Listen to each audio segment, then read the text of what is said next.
It's time. It's time. Gay cats. I decided to keep it from last stream.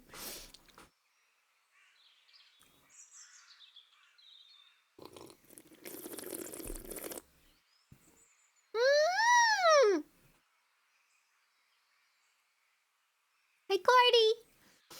Hi, Min. Hi, Peachy. Hi, Cat. Hi, Ash. Sorry, I took like a big sip. Hi, Pappy. Grimace shakers. Memes are wild, guys. It's insane how crazy memes spread. How are you guys today? My big cat cuffed my kitten around the ear. Oh, snap. They do that in Warrior Cats books. How are you guys today? I'm going through the weirdest sleeping habits right now. I haven't been able to sleep very well. It's like, okay, so ever since I kind of sippied, that really gross energy shot. Remember that? It's been really hard for me to sleep, but that doesn't make sense because like 3 days after, it would have left my system. So it doesn't make sense why I would still like be awake and jittery and my legs like vibrating. And then the other day I was sleeping and I was really sleepy, and then I just kept sleeping and sleeping and sleeping. So either I'm like I can't sleep or I'm just dead. Man, hearing that reminded me about the time my cat fought a fence. What? Your cat fought a fence and lost? Poor kitty. That must have really hurt his gut. Pride. My insomnia has been kicking my butt. I've been going to work like 3 hours in me system. Dang. They get kind of like spooked or something. You like smack it and then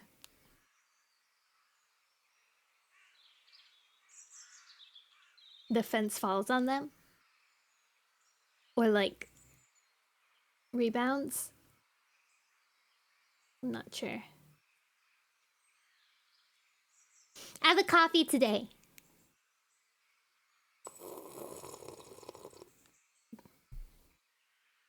Mint, why? Why did you stay up till 8 a.m.? When have you slept? Have you slept at all? What the heck, you guys? You guys and your sleeping habits. Also, thank you for the like, Sylvie! I've been messing around with censored. I can't read what you wrote. POV. Sissy. Tried, but I barely slept. Dang. We're all a little sleep deprived or asleep. What's the opposite of too much sleep? Chat AI. Oh. What's the sleep deprived and sleep optimized?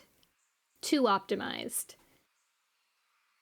Not sure what started. All I know is that part of the fence was broken. I had to take him to the vet. Oh no! Poor baby!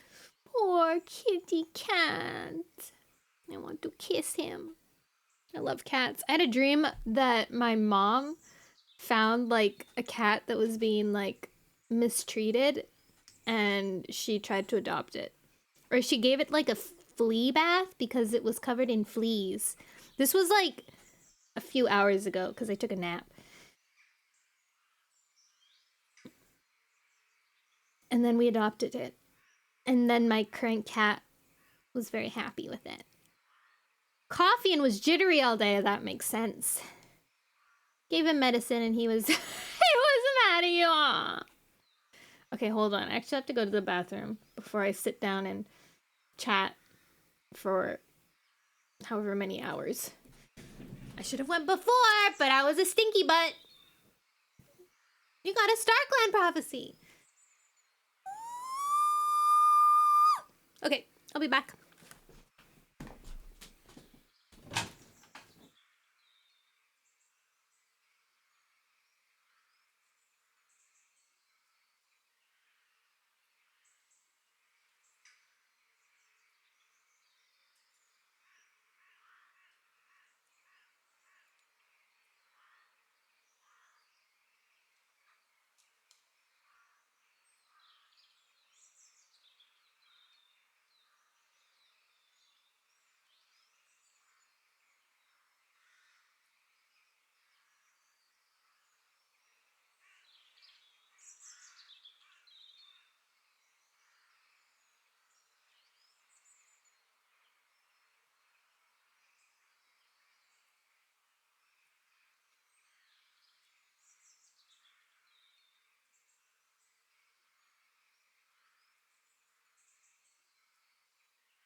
I'm here.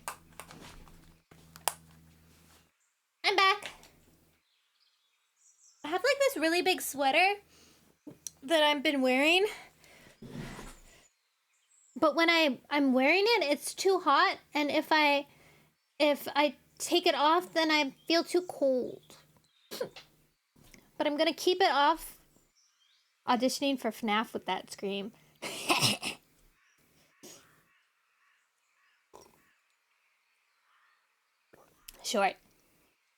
Short hair.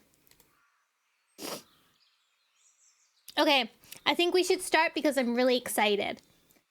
So, usually when I start a new book, I don't do a summary of what happened in the last time, because the book does a really, really good job at reminding us what happened in all of the previous books.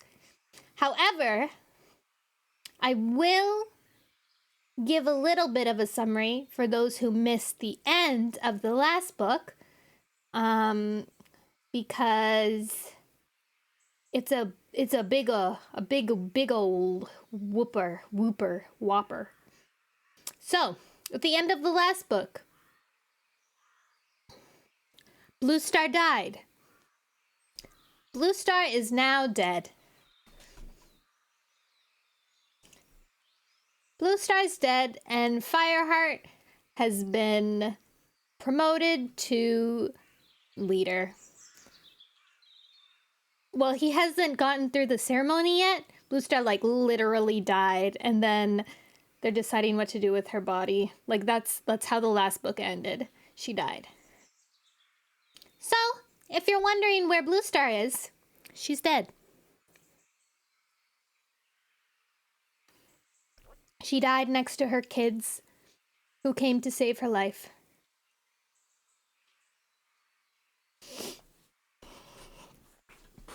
Don't worry, Mint. You can chat as much as you want. I won't be able to reply to you unless it's between chapters. Dead. And of course, we don't want spoilers. But you have never read the books, I believe, so that's fine. Okay, prologue.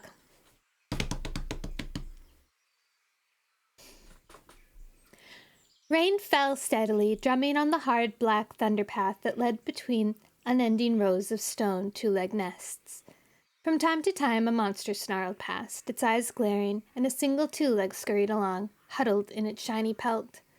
Two cats slipped silently around the corner, keeping close to the walls where the shadow were deepest. A skinny gray Tom with a ragged ear and bright, watchful eyes went first, every hair on his body slick dark with wet. Behind him prowled a huge tabby with massive shoulders and muscles that slid smoothly under his rain-soaked pelt. His amber eyes glowed in the harsh light, and his gaze shifted back and forth as he expected an attack.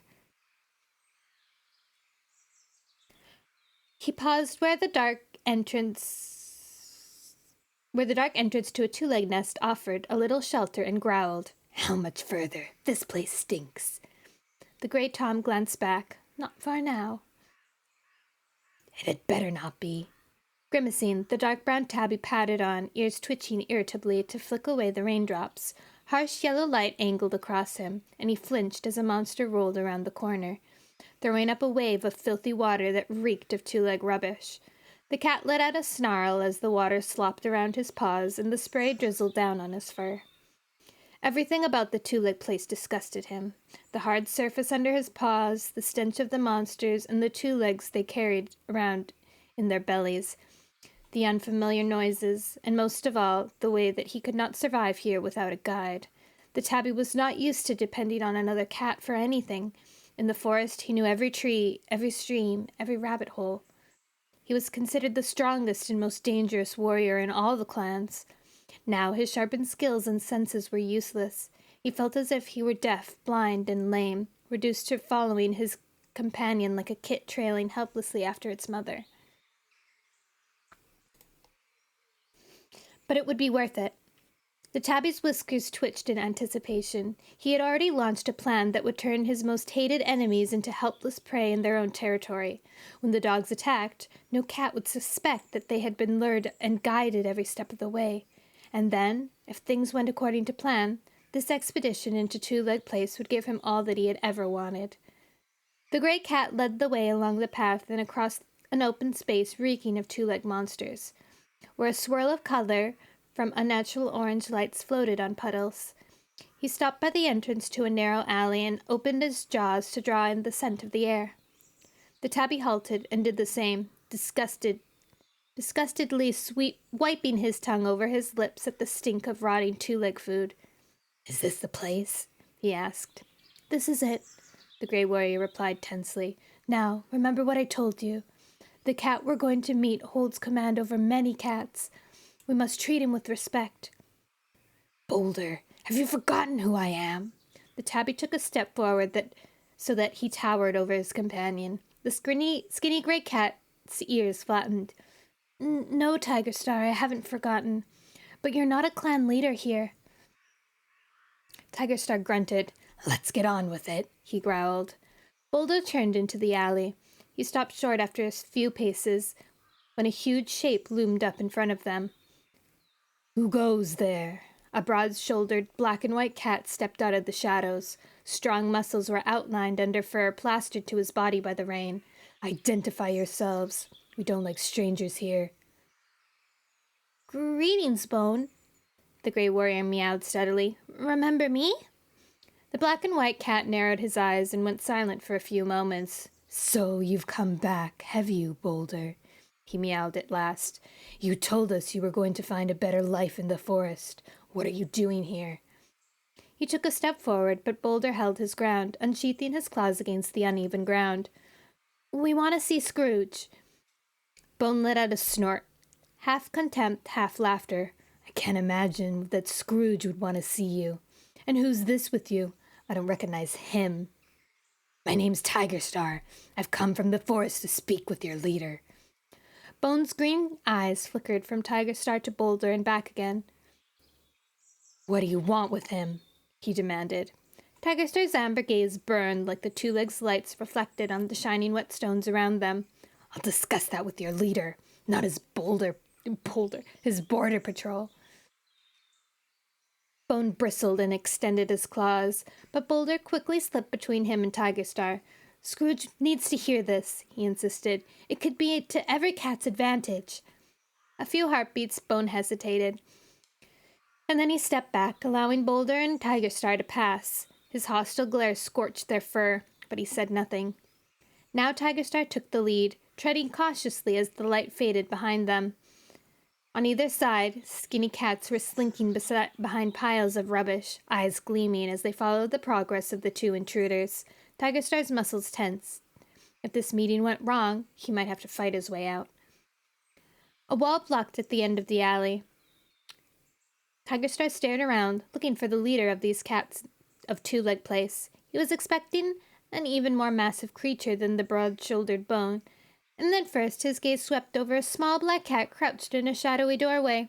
Boulder gave him a nudge and jerked his head in the black cat's direction. "There's Scrooge." "That's Scrooge?" Tigerstar exclamation rang with disbelief above falling rain. "He's no bigger than an apprentice." "Shh!" Panic flared into Boulder's eyes. "This may not be a clan as we know it, but these cats would kill if their leader ordered them to." "It seems I have visitors." The black cat's voice had a brittle, high-pitched sound, like the splintering of ice. "I wasn't expecting to see you again, Boulder. I heard you'd gone to live in the forest." "Yes, Scrooge, I have," Boulder replied. "So, what are you doing here?" Scrooge's voice held the faintest suggestion of a snarl. "Have you changed your mind and come crawling back? Do you expect me to welcome you?" "No, Scrooge." Boulder held the black cat's icy blue gaze. "It's a good life in the forest. There's plenty of fresh kill. No two-legs."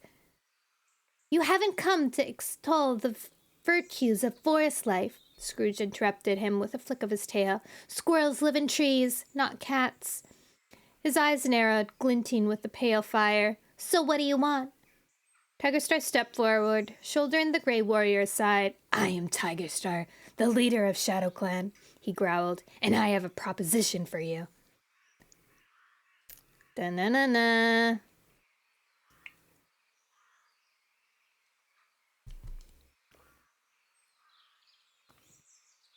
Chapter 1. "Also, hi, Scarn." Watery shafts of light sliced through the bare trees as Fireheart carried his leader to her final resting place. With his teeth clenched firmly in her scruff, he retraced the route the dog pack has taken as the brave warriors of ThunderClan lured them to the gorge in their destruction. His whole body felt numb, and his head spun with a terrible realization that Bluestar was dead. Without his leader, the forest itself seemed different, even stranger to Fireheart than the day he had first ventured into as a kitty pet. No thing was real. He felt as if the trees and the rocks could dissolve like mist within a moment. A vast, unnatural silence covered everything. With the rational part of his mind, Fireheart realized that all the prey had been scared away by the rampaging dog pack. But in the grip of his grief, it seemed that even the forest was stunned to mourning for Bluestar. The scene at the gorge replayed over and over in his head. He saw again the slavering jaws of the dog who led the pack, and felt its sharp teeth meet his scruff. He remembered how Bluestar had appeared out of nowhere, flinging herself at the dog, driving it and herself over the edge of the gorge and into the river. He flinched again at the icy shock of the water as he leaped in to rescue his drowning leader, and their helpless struggle until two RiverClan warriors, Mistyfoot and Stonefur, came to help them. Most of all, Fireheart recalled his dismay and disbelief as he crouched beside his leader on the riverbank and realized that she had sacrificed her last life to save him and all of the ThunderClan from the dog pack. As he bore Bluestar's body home, with the help of Mistyfoot and Stonefur, he kept pausing to send the air for fresh chases of dog, and he had already sent his friend Graystripe to scout the territory on either side of the trail, searching for signs that the dogs had caught any of the ThunderClan cats in their desperate race for the gorge. So far, to Fireheart's relief, they had found nothing. Now, skirting a bramble thicket, Fireheart set down his lifeless leader's body once more and raised his head to drink in the air, thankful to only taste the clean scents of the forest. A moment later, Graystripe appeared around the clump of a dead bracken. "Everything's fine, Fireheart," he reported. "Plenty of broken undergrowth, but that's all." "Good," Fireheart meowed. His hope rose that the dogs had escaped the fall. His hope rose that the dogs that had escaped the fall into the gorge had fled in terror, and the forest once again belonged to the 4 clans of wild cats. His clan had lived through 3 terrible moons when they had become prey in their own territory, but they had survived. Let's keep going. I want to check that the camp is safe before the clan comes back. He and the River Clan warriors took up Blue Star's body again and carried it through the trees. At the top of the ravine that led down to the camp entrance, Firestar paused. He briefly remembered the early morning when he and his warriors had followed the trail of dead rabbits that Tigerstar had led to lure the dog pack to the ThunderClan camp. At the end of the trail, they had found the body of the gentle queen, Brindleface, slaughtered to give the savage dogs a taste for cat blood. But now everything seemed peaceful, and when Fireheart tasted the air again, he could detect only cat scent coming from camp. Wait here, he meowed. I'm going to take a look. I'll come with you, Greystripe offered instantly. No. Oh, no. It was Stonefur who spoke, flicking his own tail to bar the Grey Warrior's way. I think Fireheart needs to do this alone. Flashing a grateful look at the River Clan deputy, Fireheart began picking his way down the ravine, his ears pricked for any sort of trouble ahead. But the strange silence still reigned over the forest. As he emerged from the gorse tunnel into the clearing, Fireheart paused to glance wearily around. Thank you for the headpats. It was possible that one or more dog had never quite made it to the gorge, or that Tigerstar had sent ShadowClan's warriors to take over the camp. But all was quiet. Fireheart's fur prickled with the strangeness of seeing the camp deserted like this, yet there was no sign of danger, and still no scent of dogs or ShadowClan. To be sure the camp was safe, he rapidly checked the dens and the nursery. Memories came unbidden. The bewilderment of the clan as he told them about the dog pack, the heart-pounding terror of the chase through the forest with the breath of the pack leader hot on his fur.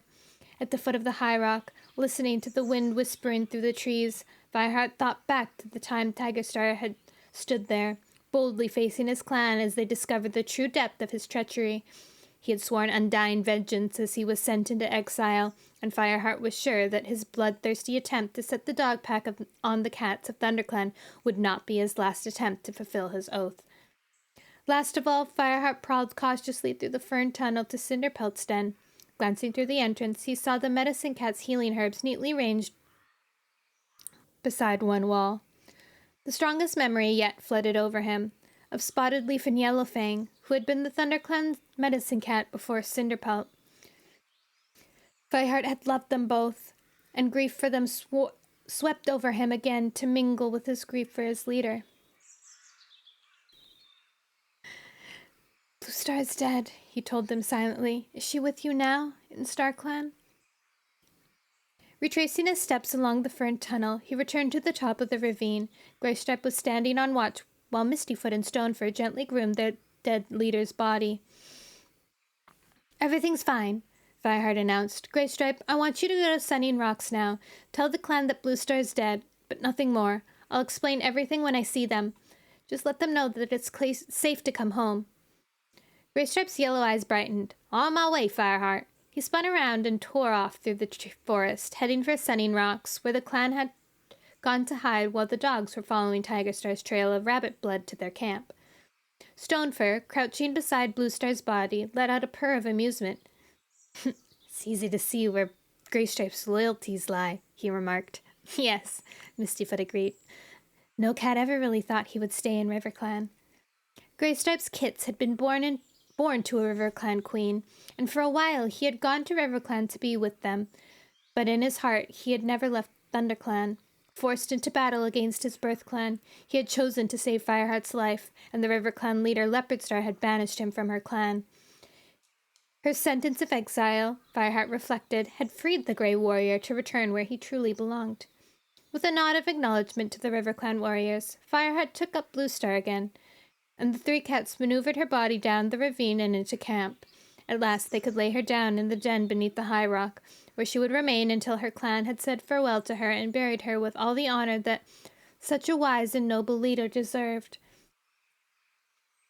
Thank you for your help, Fireheart meowed to the RiverClan warriors, hesitating for a moment, knowing only too well the significance of his invitation. He added, Would you like to stay for Blue Star's burial ceremony? That's a generous offer, Stonefur replied, showing only a flicker of surprise that Fireheart should admit members of a rival clan to something so private. But we have duties in our own clan. We must be getting back. Thank you, Fireheart, meowed Mistyfoot. This means a lot to us, but your clan will think it strange if we stay. They don't know, do they, that Bluestar was our mother? No, Fireheart told her. Only Greystripe. But Tigerstar overheard that what you and Bluestar said to each other on the riverbank. You must be prepared in case he chooses to reveal it at the next gathering. Stonefur and Mistyfoot exchanged a glance. Then Stonefur drew himself up, his blue eyes gleaming defiantly. Let Tigerstar say what he likes, he meowed. I'll tell RiverClan myself today. We're not ashamed of our mother. She was a noble leader, and our father was a great deputy. Yes, Mistyfoot agreed. No cat can argue with that, even if they did come from different clans. Their courage and determination reminded Fireheart of their mother, Bluestar. She had given them up to their father, Oakheart, the RiverClan deputy, and their two cats had grown up believing that they had been born in RiverClan. At first they hated Bluestar when they had learned the truth, but this morning, as she lay dying on the riverbank, they had found it in their hearts to forgive her. In the midst of pain, Fireheart was relieved beyond words that his leader had been reconciled with her kits before she went to StarClan. He alone of all the ThunderClan cats knew how much Bluestar had suffered, watching them grow up in another clan. I wish we'd known her better, Stonefur meowed sadly, as if he could read Fireheart's thoughts. You're lucky to have grown up in her clan and been her deputy. I know. Fireheart looked down sorrowfully at the blue-gray she-cat lying still on the sandy floor of the clearing.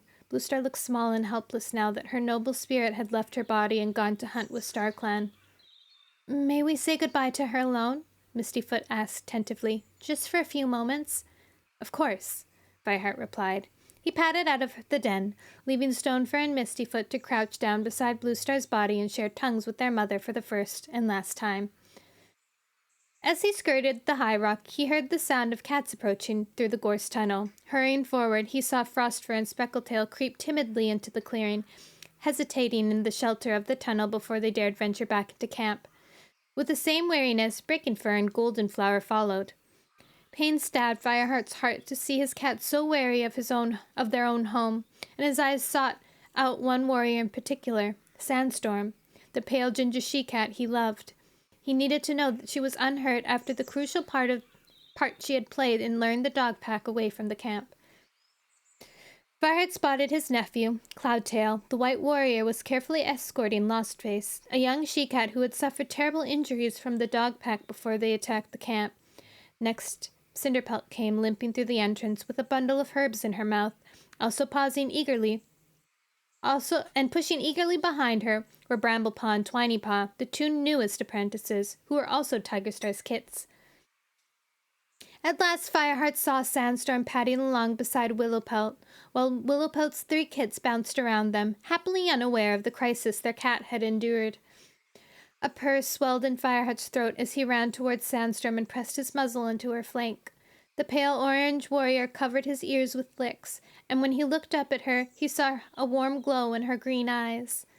I was so worried for you, Fireheart, she murmured. I couldn't believe the size of those dogs. I've never been so scared in my life.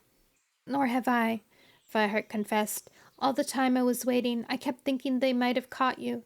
Caught me?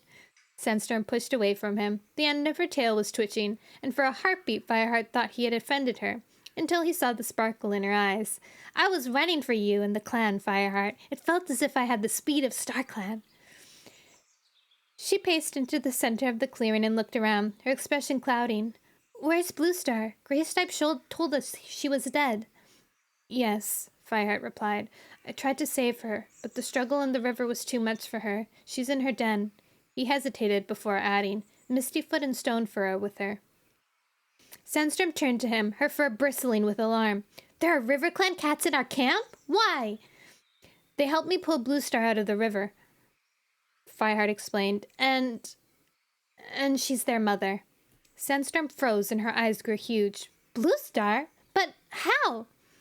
Fireheart interrupted her by pressing his muzzle against hers. I'll tell you all about it later, he promised. Right now I have to make sure the clan is okay. While they were speaking, the rest of the clan had appeared through the gorse tunnel and began to gather in a ragged circle around Fireheart and Sandstorm. Fireheart spotted Fernpaw and Ashpaw, the two apprentices who had begun the race to lure the dogs away from the camp. "Well done, both of you," he meowed. The young cats let out a purr. "We hid in the hazel trinket. We hid in the hazel trinket where you told us, and jumped out as soon as we saw the dogs," mewed Ashpaw. "Yes, we knew we had to keep them away from the camp," Fernpaw put in. "You were very brave," Fireheart praised them. Once again he remembered the limp body of Brindleface, the apprentice's mother, murdered by Tigerstar. "I'm proud of you, and your mother would be proud too." Ashpaw shrank, suddenly looking like a fragile kit. "I was terrified," he admitted. "If we'd known what the dogs were like, I don't think we would have dared to do it." "We were all terrified," Dustpelt meowed as he came up and gave Fernpaw a gentle lick. "I've never ran so fast in my life. You did brilliantly. You two did brilliantly." Though he praised his own apprentice equally, the warmth in Dustpelt's gaze was all for Fernpaw. Fireheart managed to hide his amusement. The brown tabby warrior's affection for her was no secret. "You did well too, Dustpelt," Fireheart meowed. "The clan owes thanks to all of you." Dustpelt held Fireheart's gaze for a moment before he gave him a little nod of acknowledgement. As he turned away, Fireheart spotted Cloudtail gently guiding Lostface past and stopped them to ask, "Are you okay, Lostface?" "I'm fine," the young she-cat replied, though she glanced around nervously with her good eye. "Are you sure none of the dogs got this far?"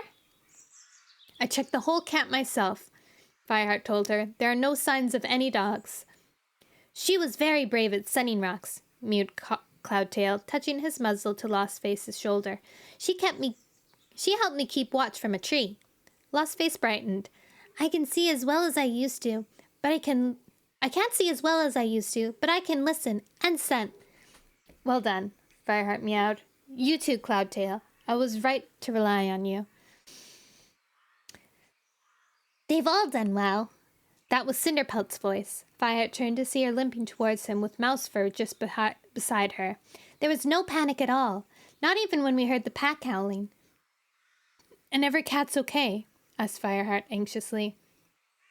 "They're all fine." The medicine cat's blue eyes glowed with relief. "Mousefur tore a claw when she was running from the dogs, but that's all. Come on, Mousefur, I'll give you something for it." As Fireheart watched them go, he realized that Whitestorm had appeared beside him. "Can I have a word with you?" "Of course." "Sorry." Whitestorm's eyes were full of anguish. "I know you asked me to take care of Bluestar while we were fleeing from the dogs, but she slipped away from Sunning Rocks before I realized she'd gone. It's my fault she's dead." Fireheart narrowed his eyes at the older warrior. For the first time he noticed how exhausted he looked.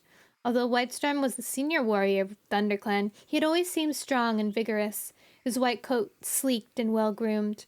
Now he looked 100 seasons older than the cat who had left the camp that morning.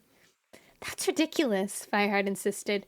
"Even if you had noticed that Bluestar had gone, what could you have done? She was your leader. You couldn't have made her stay." Whitestorm blinked. "I didn't dare send another cat after her. Not with the pack loose. All we could do was sit up the trees around Sunning Rocks and listen to the howling." A shudder ran through his body. "But I should have done something." "You did everything," Fireheart told him. "You stayed with the clan and kept them safe. Bluestar made her own decision in the end. It was the will of StarClan that she died to save us." Whitestorm nodded slowly, though his eyes were still troubled as he murmured, "Even though she had lost all faith in StarClan." Fireheart was aware of the secret they shared. In her last moons, Bluestar's mind had begun to give way. Shocked to the core by the discovery of Tigerstar's treachery, Bluestar had begun to believe that she was at war with her warrior ancestors. Whitestorm and Fireheart, with Cinderpelt's help, had managed for the most part to keep the knowledge of their leader's weakness from the rest of the clan. But Fireheart also knew that Bluestar's feelings had changed during the last moments of her life. "No, Whitestorm," Fireheart replied, thankful that there was some comfort he could offer the gallant old warrior. She made her peace with StarClan before she died. She knew exactly what she was doing and why. Her mind was clear again, and her faith was strong. Joy tempered the pain in Whitestorm's eyes, and he bowed his head. Fireheart realized how devastating Bluestar's death must be for him. They had been friends throughout a long life. By now, the rest of the clan had crept into the circle around Fireheart. He could see the traces of their terrible experiences still in their eyes, along with the fear for the future. Swallowing uncomfortably, he realized that it was his duty now to calm those fears. Fireheart, Breakenfur asked hesitantly, is it true that Bluestar's dead? Fireheart nodded. Yes, it's true. She died saving me, and all of us. For a moment, he thought his voice would fail completely, and he swallowed hard. You all know that I was the last cut on the trail to lead the dogs to the gorge. While I was almost at the edge, Tigerstar leaped out at me and held me down so that the pack leader caught up to me. He would have killed me, and the dogs would still be loose in the forest if it hadn't been for Bluestar. She threw herself at the dog, right at the edge of the gorge, and they both went over. He could see a ripple of distress sweeping across his clanmates, like wind stirring the trees. What happened then? Frostfur asked quietly. I went after her, but I couldn't save her. Briefly, Fireheart closed his eyes, remembering the churning water and his helpless struggle to keep his leader afloat. Mistyfoot and Stonefur from RiverClan came to help me when we had been swept clear of the gorge, he went on. Bluestar was alive when we got her out, but it was too late. Her 9th life was over, and she left us to join StarClan. A yowl of grief came from somewhere among the circle of cats. Fireheart realized that many of the cats had not even been born when Bluestar became leader, and losing her now must feel as if the 4 great oaks of 4 trees had been torn up overnight. He raised his voice, forcing it not to shake. Bluestar isn't gone, you know. She's already watching over us from StarClan. Her spirit is with us now. Or in her den, he thought privately, sharing tongues with Stonefur and Mistyfoot. I would like to see Bluestar now, she meowed Speckletail. Where is she? In her den? She turned towards the entrance, flanked by Dappletail and Small-Ear. Oh, sorry, that was the old cat. I would like to see Bluestar now, meowed Speckletail. Where is she? In her den?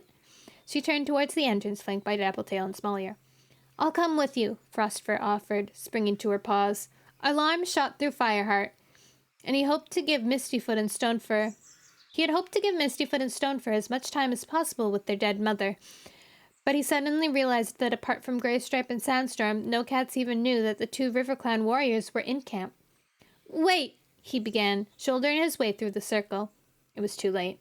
Speckletail and Frostfur were already standing in the entrance to Bluestar's den, their fur bristling and their tails fluffed out twice their normal size as they confronted the strange cats. A menacing snarl came from Frostfur. What are you doing here? Chapter 2. Thank you for the hydrate, Nyarlin.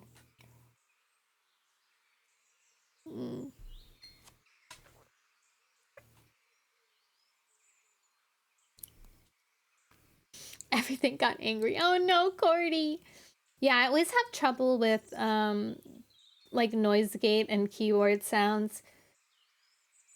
Because if it's too low, like I remember the Sears never got into it, but we had a big one at my old school.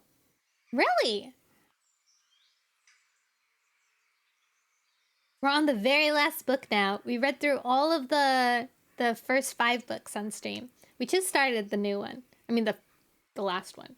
The last book in the first series. But yeah, in the like noise gate, there's like this weird balance, right? Because if I whisper, I want it to hear my whisper, right? But to have that I need to have my mouse be heard, unfortunately. Big all gold cover. I think it had the main characters. Oh, Firestar's Quest, probably. Firestar's Quest is a gold book. A big ol' gold book.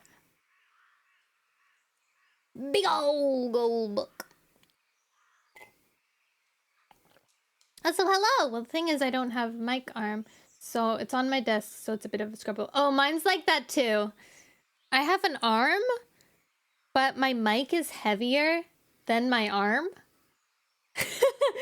So it's just kind of like I have the arm on a box, so it isn't like completely against my table. And it's propping up my mic.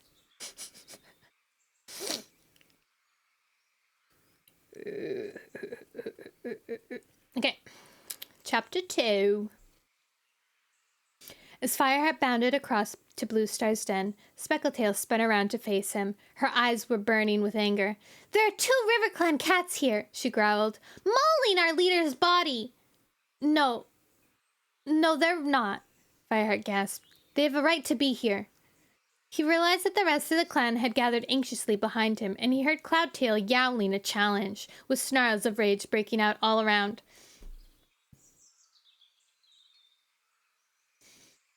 Fireheart whirled to face them. "Keep back," he ordered. "It's all right. Mistyfoot and Stonefur." "You know they're here?" The voice was Darkstripe's. The dark tabby thrust his way through the crowd to stand nose to nose with Fireheart. "You let enemies into our camp?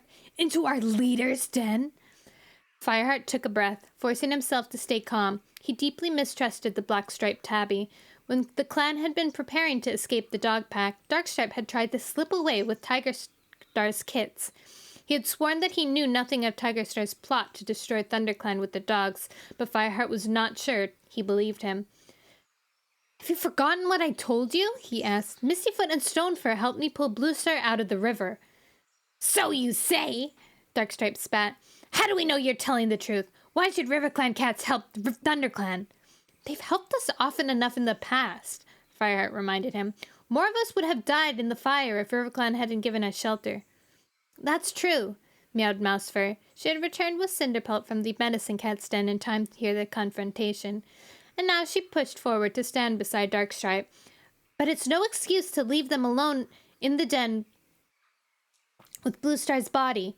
What are they doing there?" "We are giving honor to Bluestar."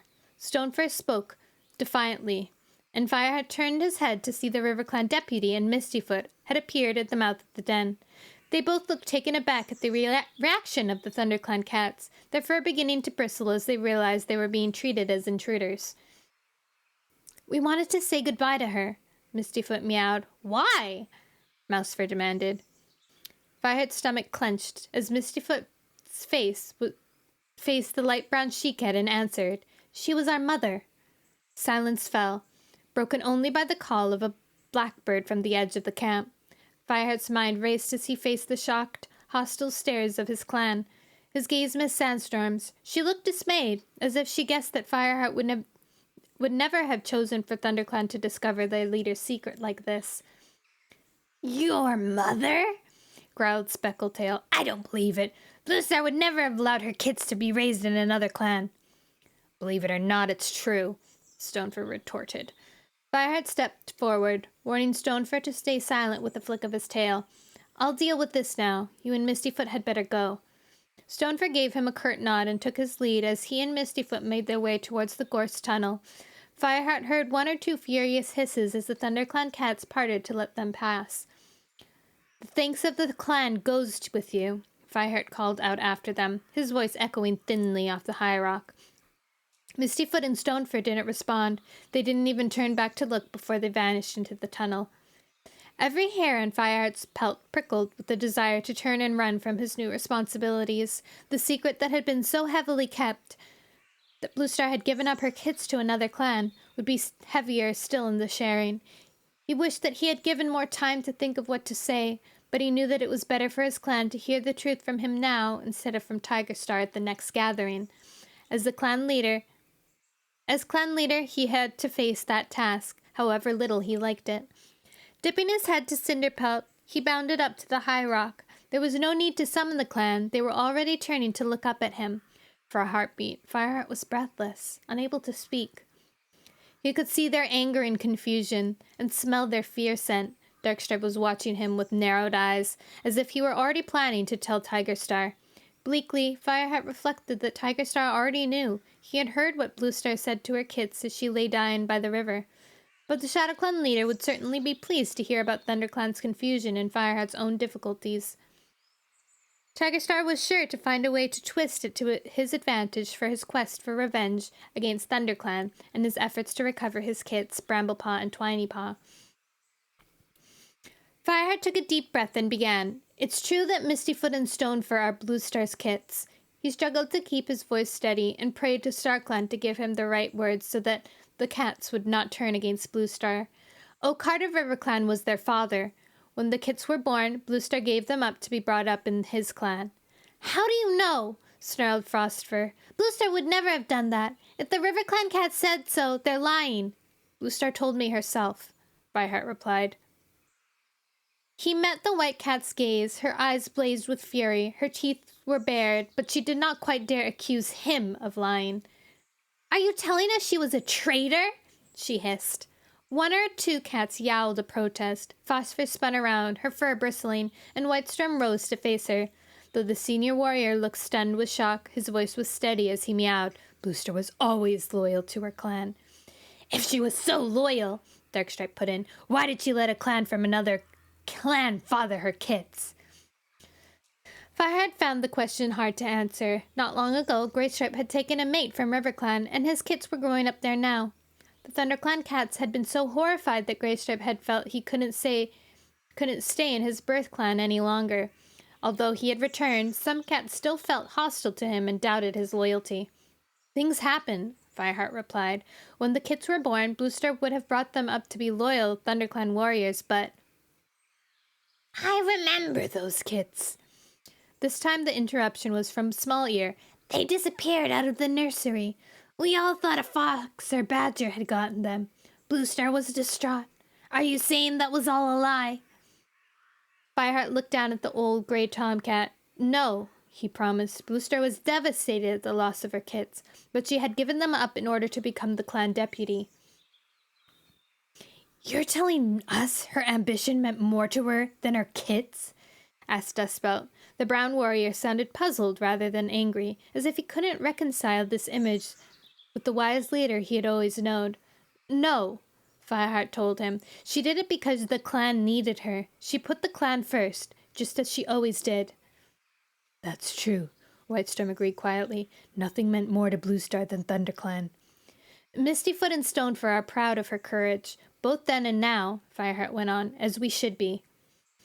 He was relieved when there was no more open challenges, though the tension among the clan cats did not die away completely. Mousefur and Frostfur were muttering together, casting suspicious glances up at him. Speckletail, tail-tip twitching, stalked across to join them. But Whitestorm moved from one cat to another, clearly backing up what he had said, and Smallear was nodding wisely, as if he respected the hard decision Bluestar had made. Nodding wisely. Then a single voice, clearly out from the hum of a conversation. Fireheart, Twinypaw piped up. Are you gonna be our leader now? Before Fireheart could reply, Darkstripe sprang to his paws. Accept the kitty pet as clan leader. Are we all mad? It's not a question, Darkstripe, Whitestorm pointed out, raising his voice above the shocked exclamations from Sandstorm and Greystripe. Fireheart is clan deputy. He succeeds Bluestar. That's all there is to it. Fireheart flashed him a grateful glance. The fur on his shoulders had begun to bristle as he deliberately relaxed so that it lay flat again. He would not let Darkstripe see that his challenging words had provoked him. Yet he could not stifle a moment of doubt. Bluestar had appointed him deputy, but her mind had been clouded by the shock of Tigerstar's treachery, and the whole clan had been shocked because the ceremony had been late. Could that possibly mean he was not the right cat to lead ThunderClan? But a kitty pet! Darkstripe protested. His yellow eyes glared balefully up at Fireheart. Stinking of two legs and their nests! Is that what we want as our leader? Fireheart felt the familiar rage burn in his belly. Even though he had lived with the clan since he was 6 moons old, Darkstripe never let him forget he was not forest-born. As he struggled with the desire to leap down and sink his claws into Darkstripe's fur, Goldenflower rose to her paws and stepped forward to face the Dark Warrior. Goldenflower? You're wrong, Darkstripe, she growled. Fireheart has proven his loyalty to the clan 1,000 times over. No clan-born could have done more. Fireheart blinked his thanks to her, surprised that Goldenflower of all cats should have supported him so determinedly. She knew of Fireheart's suspicion that her kit Bramblepaw would end up as dangerous as his father, Tigerstar. Though he had taken Bramblepaw as his own apprentice, he never felt comfortable around the young cat, and Goldenflower knew it. She had defended her kids fiercely against what she thought was Fireheart's unreasonable hostility. It was all the more surprising now that she should stand up for him against Darkstripe. Fireheart, don't listen to Darkstripe, Breakenfur added, his voice to Goldenflower. Every cat here wants you as leader, apart from him. You're obviously the best cat for the job. A murmur of agreement rose from the cats around the high rock, and Fireheart's heart swelled with gratitude. And who are we to go against the crest of StarClan? Mousefur added. The deputy always becomes the clan leader. That is the tradition of the warrior code. Which Fireheart seems to know rather better than you do, Graystripe hissed, flicking his tail contemptuously at Graystripe. He knew as well as Fireheart that the Dark Warrior had plotted with Tigerstar before the dog attack. Fireheart gestured with one paw to his friend for silence before addressing the whole clan. I promised you that I would spend the rest of my life striving to become the leader that... I promise you that I will spend the rest of my life striving to become the leader that ThunderClan deserves, and with StarClan's help, I will succeed. His gaze was drawn instinctively to Sandstorm, and he felt warmth spread into his paws and the tip of his tail when he saw how proud she looked.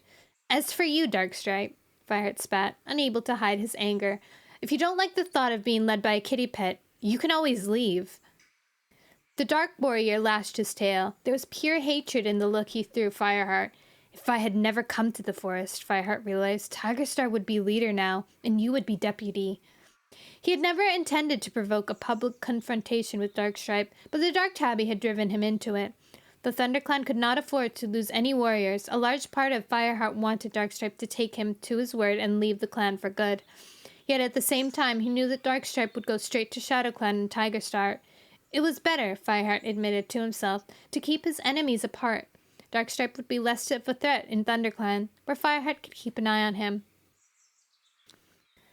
The Black-Striped Warrior went on staring at him for a few heartbeats more before whipping around to stalk away, but he did not head for the Gorse Tunnel. Instead, he vanished into the warrior's den. Right. Fireheart raised his voice as he turned back to the clan. Tonight we will hold a morning ritual for Bluestar. Hang on! Cloudtail sprang to his paws, tail fluffed up. Aren't we gonna attack ShadowClan? They slaughtered Brindleface and they led a dog pack to our camp. Don't you want revenge? His fur was bristling with hostility. Brindleface had been Cloudtail's foster mother when he first came to ThunderClan as a helpless kit, but Fireheart knew that attacking ShadowClan right now was not the answer. He signaled with his tail to silence the yowls of agreement that had broken out as soon as Cloudtail spoke. No, he meowed. This is no time to attack ShadowClan. What? Cloudtail stared at him disbelievingly. You let them get away with it? Fireheart took a deep breath. ShadowClan didn't kill Brindleface, or lay the trail for the dogs. Tigerstar did. Every rabbit on the trail had his scent on it, and no other cats. We can't be sure that ShadowClan even knew what their leader was planning. Cloudtail let out a snort of contempt. Fireheart fixed his former apprentice with a hard stare, willing him not to argue about this now. He knew that what had happened was due to the moon's old enmity between himself and Tigerstar.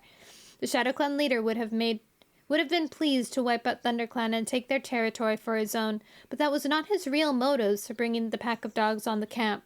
What Tigerstar wanted more than anything else was to destroy Fireheart. And then, only then would he have his full revenge for the time when Fireheart had revealed his plot to kill Bluestar and driven him into exile. Sooner or later, Fireheart knew he would have to come face to face with Tigerstar in a final confrontation that only one of them could survive. He prayed to StarClan that when the time came, he would have the courage and strength to rid the forest of this bloodthirsty cat. Believe me, he meowed out loud, addressing the whole clan, Tigerstar will pay, but ThunderClan has no quarrel with ShadowClan. To Fireheart's relief, Cloudtail sat down again, his blue eyes blazing with anger, and muttering something to Lostface. Nearby, Goldenflower was crouched with her tail wrapped protectively around Bramblepaw and Twinypaw, as if they were still young kits. She had made Fireheart himself tell the young cats what Tigerstar had done, and she was always afraid that the clan would judge them harshly for their father's crimes. As Fireheart gave his decision not to attack, she visibly relaxed, and the two apprentices eased away from her. Bramblepaw flashed a look at Fireheart from narrowed amber eyes, and Fireheart wondered if he saw hostility there. He pushed the problem of Bramblepaw to the back of his mind as he looked out over the assembled cats. Long shadows were stretched across the camp, and Fireheart realized that the time had come for the clan to make its last farewells to their beloved leader. "We must pay our respects to Bluestar," he announced. "Are you ready, Cinderpelt?" The medicine cat nodded. "Graystripe, Sandstorm," Fireheart went on, "can you bring Bluestar's body out into the clearing so that we may share tongues with her in the sight of StarClan?" The two warriors got up and vanished into Bluestar's den, reappearing a moment later with their leader's body supported between them. They carried her to the center of the clearing and laid her gently onto the hard-packed sand. "Sandstorm, round up a hunting patrol," Fireheart ordered. "When you've said goodbye to Bluestar, I'd like you to stock up the fresh kill pile. And Mousefur, when you have finished, could you lead a patrol out towards Snake Rocks and the ShadowClan border? I want to be sure that all the dogs have gone, and there are no ShadowClan cats on our territory. Be careful, though. Don't take risks." "Sure, Fireheart," the wiry brown tabby got to her paws. "Goldenflower, Longtail, you comin'?" The cats she had named went to join her, and all three moved to the center of the clearing to share tongues with their leader for the last time. Sandstorm followed with Dustpelt and Cloudtail. Cinderpelt stood at Bluestar's head and gazed into the indigo sky, where the first stars of Silderpelt were beginning to appear. According to the ancient traditions of the clan, each star represented the spirit of a warrior ancestor. Fireheart wondered if there were more than one star tonight. If there were one more star tonight, for Bluestar. Cinderpelt's blue eyes shone with the secrets of StarClan. "Bluestar was a noble leader," she meowed. "Let us give thanks to StarClan for her life. She was dedicated to her clan, and her memory will never fade from the forest. Now we commend her spirit to StarClan. May she watch over us in death as she always did in life." A soft murmuring spread throughout the clan as the medicine cat finished speaking and stood with her head bowed. The warriors Fireheart had chosen to go out on patrol crouched beside Bluestar's body, grooming her fur and pressing their noses into her flank. After a while, they backed away for the other cats to take their place, until all the clan had shared tongues with their leader in the sorrowful ritual. The patrols left, and the other cats retreated silently to their dens. Fireheart stood watching near the base of the high rock, and as Breaking-Fur moved away from his leader's body, he stepped forwards to intercept the young warrior. "I have a job for you," he murmured. "I want you to keep an eye on Darkstripe for me. If he so much as looks across the border to ShadowClan, I want to know about it." The young Ginger Tom gazed up at him, alarm battling with loyalty to his new clan leader. "I'll do my best, Fireheart, but he won't like it." "With any luck, he won't know about it. Don't make it too obvious, and ask one or two of the others to help you. Mousefur, maybe, and Frostfur." Seeing that Breaking-Fur was still doubtful, Fireheart added, "Darkstripe may not have known about the dogs, but he knew that Tigerstar was planning something. We can't trust him." "I can see that," Breaking-Fur meowed, his eyes troubled. "But we can't watch him forever." "It won't be forever," Fireheart assured him, "just until Darkstripe proves where his loyalties lie, one way or another." Breaking-Fur nodded and then slipped silently into the warrior's den. With no more problems clamoring for his attention, Fireheart was able to cross the clearing to Bluestar's body. Cinderpelt still sat near her head, and Whitestorm was crouched beside her, his head bowed in grief. Fireheart dipped his head to the medicine cat. He settled himself beside Bluestar, searching her face for signs of the leader he had loved so much. But her eyes were closed, never again to burn with the fire that had commanded respect from all the clans. Her spirit had gone to race joyously through the sky with her warrior ancestors, keeping watch over the forest. He felt the soft caress of his leader's fur and felt a sense of security flood over him, almost as if he were a kid again, curling up close to his mother. For a moment, he could almost forget the horror of her dying, and the loneliness of his new responsibilities. "Receive her with honor," Fireheart prayed silently to StarClan, closing his eyes and pressing his nose to Bluestar's fur, "and help me keep her clan safe." Chapter 3. Congratulations, Silver!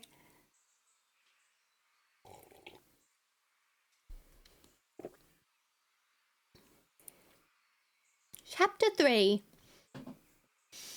Something was prodding Fireheart in the side. With a muffled mew of protest, he opened his eyes to see Cinderpelt stooping over him.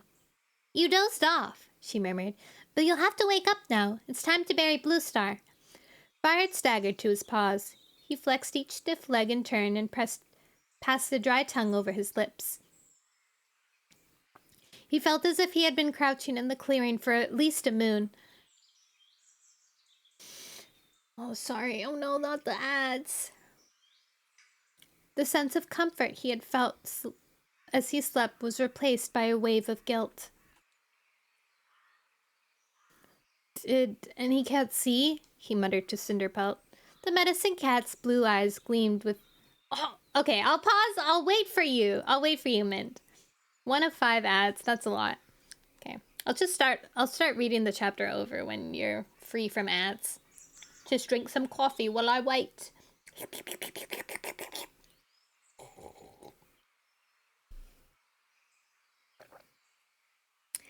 That ads hate, yeah. I wonder if there's a way, you know how like sometimes when you're watching a Twitch video, the screen shrinks and like a little banner ad shows up at the bottom of the screen? I wish there was a way to only have that be the ads.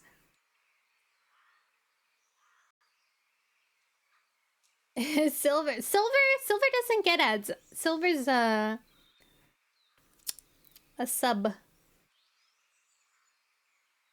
I wonder if that's how it works too. Like maybe they give out more ads.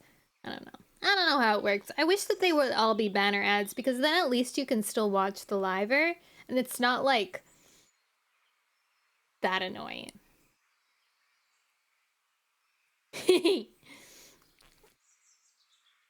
They're both green. It's understandable. They're both green. You're too powerful, Cordy. You're too powerful.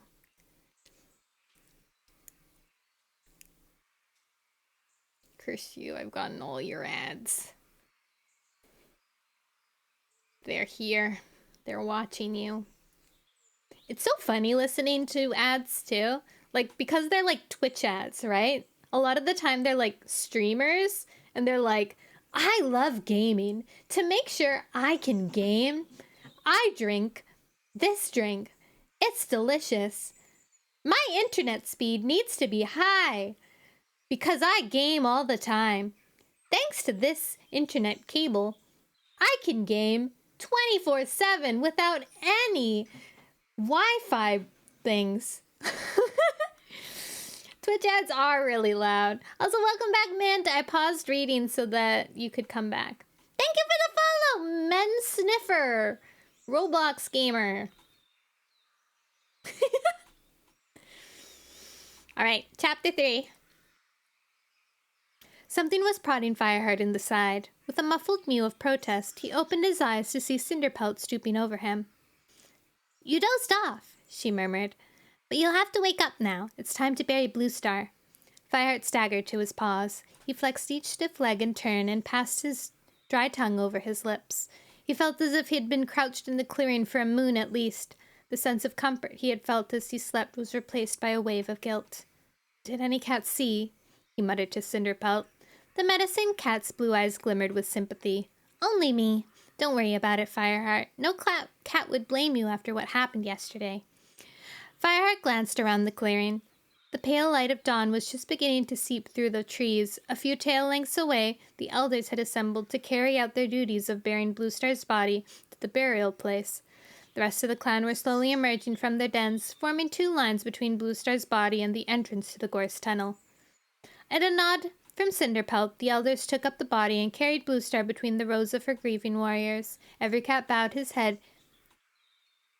Their head, it should be, as their leader was borne past. Goodbye, Bluestar, Fireheart murmured. I'll never forget you. Sharp thorns of pain pierced his heart when he saw the tip of her tail scorning a furrow in the blackened leaves that still lay on the ground after the recent fire. When Bluestar had vanished with her escort, the rest of the cats began to disperse. Fireheart checked the camp, noticing with approval that the fresh kill pile had been stocked up. All he needed to do was send the dawn patrol. And then he could eat and rest. It felt as if a moon of sleep would not be enough to banish the exhaustion from his paws.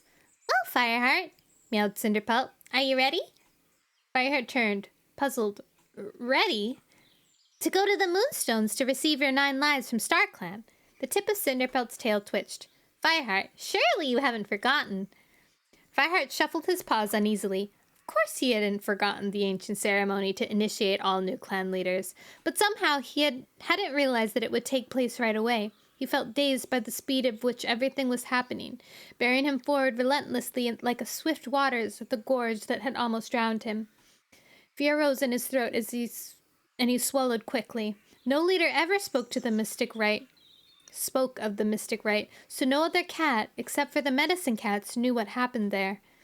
Fireheart had visited the Moonstone before and watched Bluestar share tongues with StarClan in her sleep.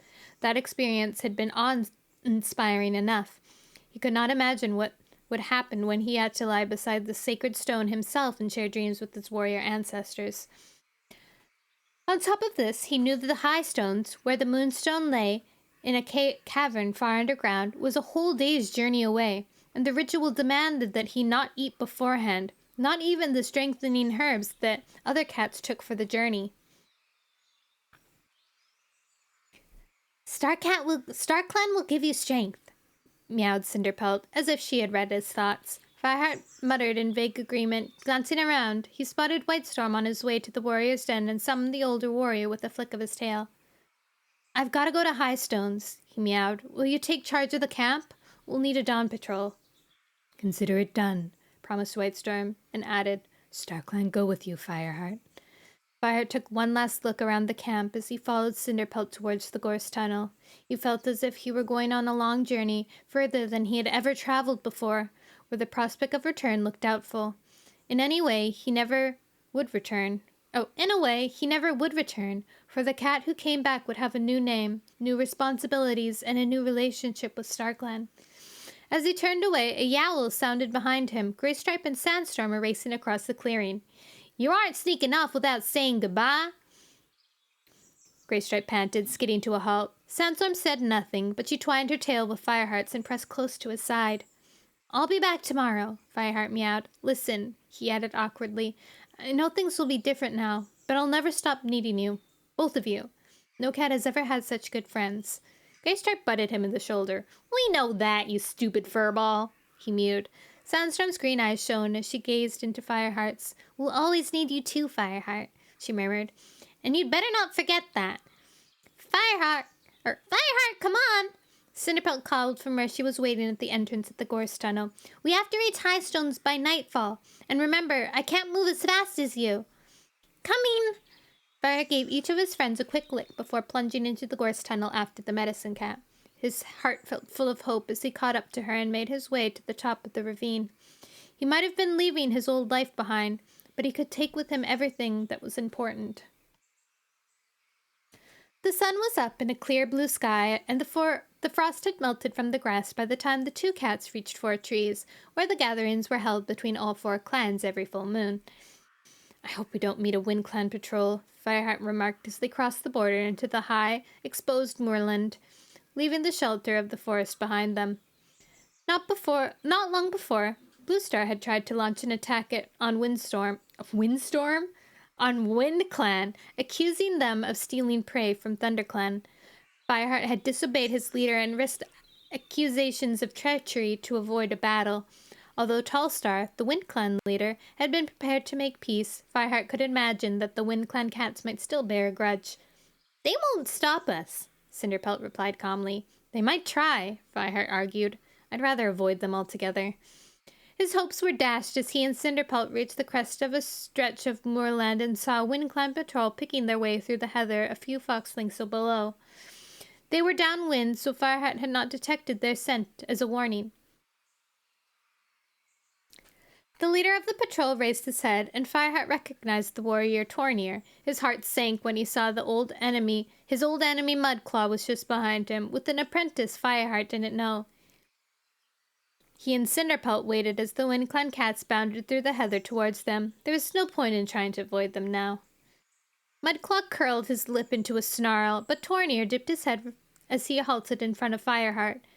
Greetings, Fireheart, Cinderpelt, he meowed. Why are you here on our territory?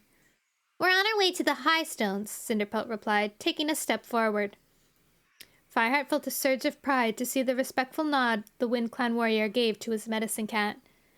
No bad news, I hope, Tornir asked. Cats did not usually travel to Highstones unless a crisis in their clan demanded direct communication with StarClan. The worst, Cinderpaw mewed suddenly. Bluestar died yesterday. All three cats bowed their heads. Even Mudclaw looked solemn. She was a great and noble cat, Tornir meowed at last. Every clan will honor her memory. Raising his head, he turned to Fireheart with a look of curiosity and respect in his eyes. So you're the clan leader now? He asked. Yes, Fireheart admitted. I'm going to receive my 9 lives from StarClan.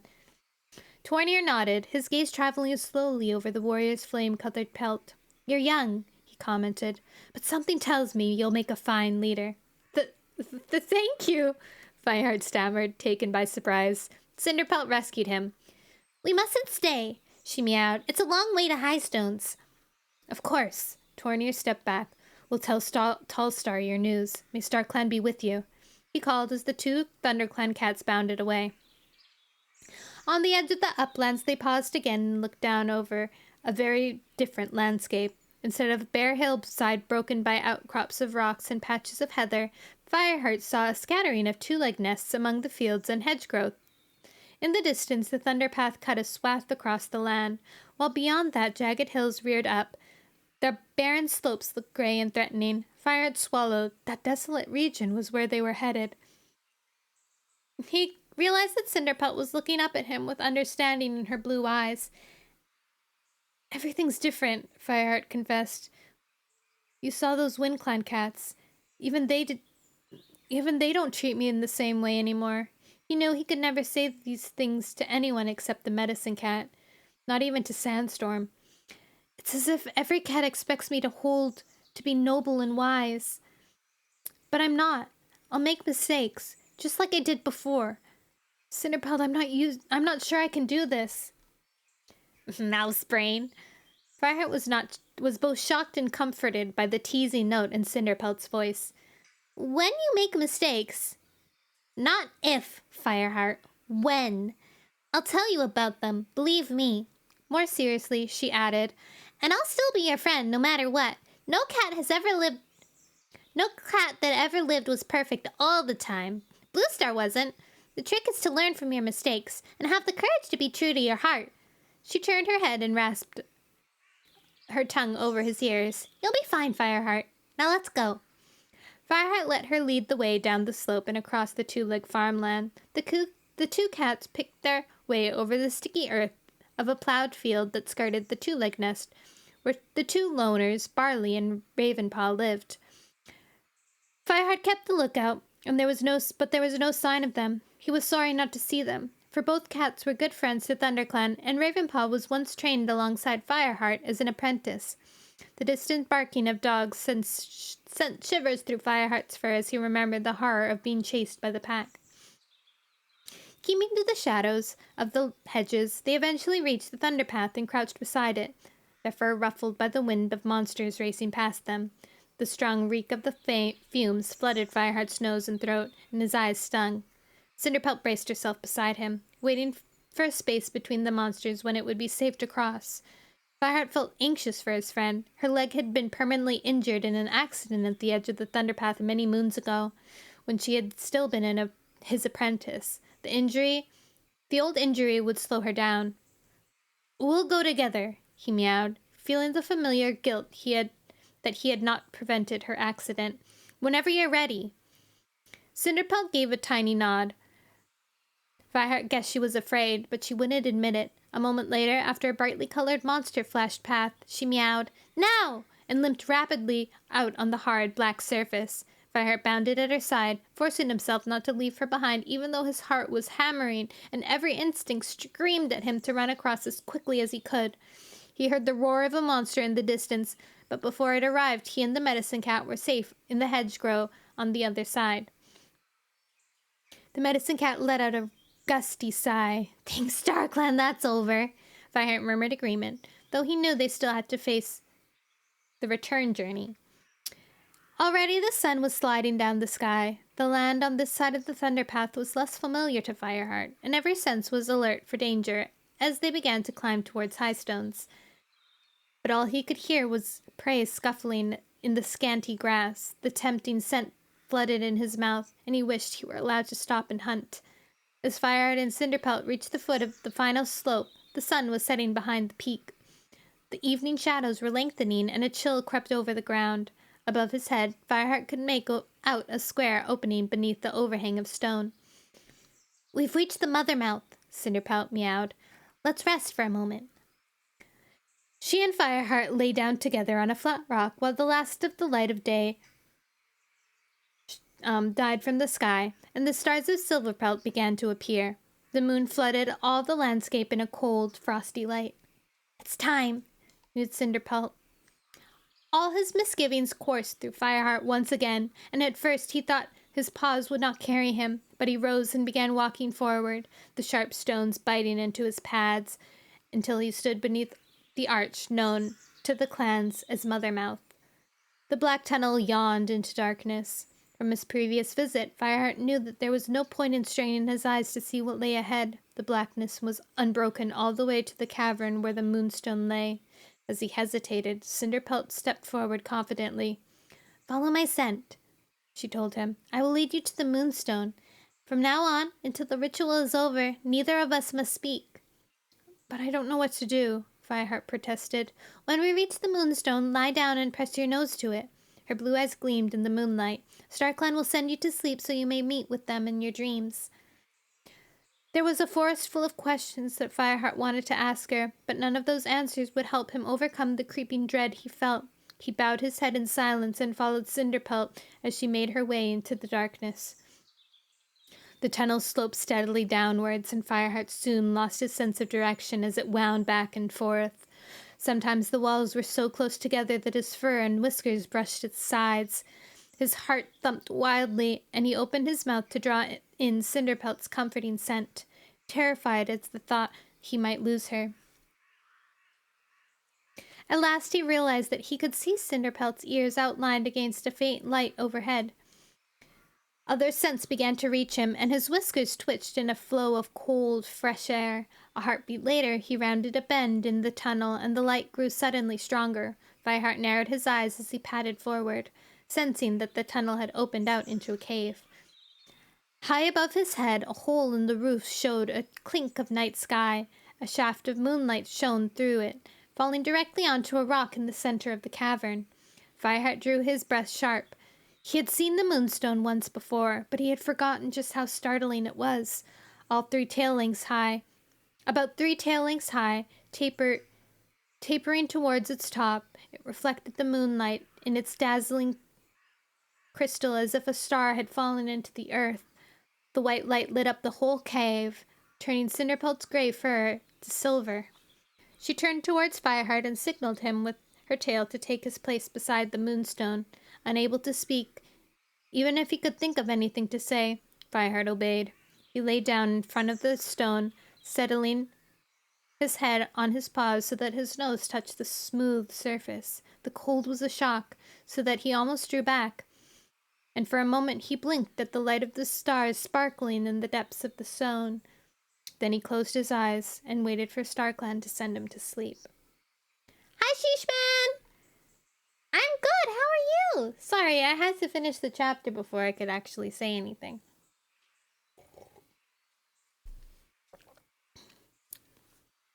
Chapter 4.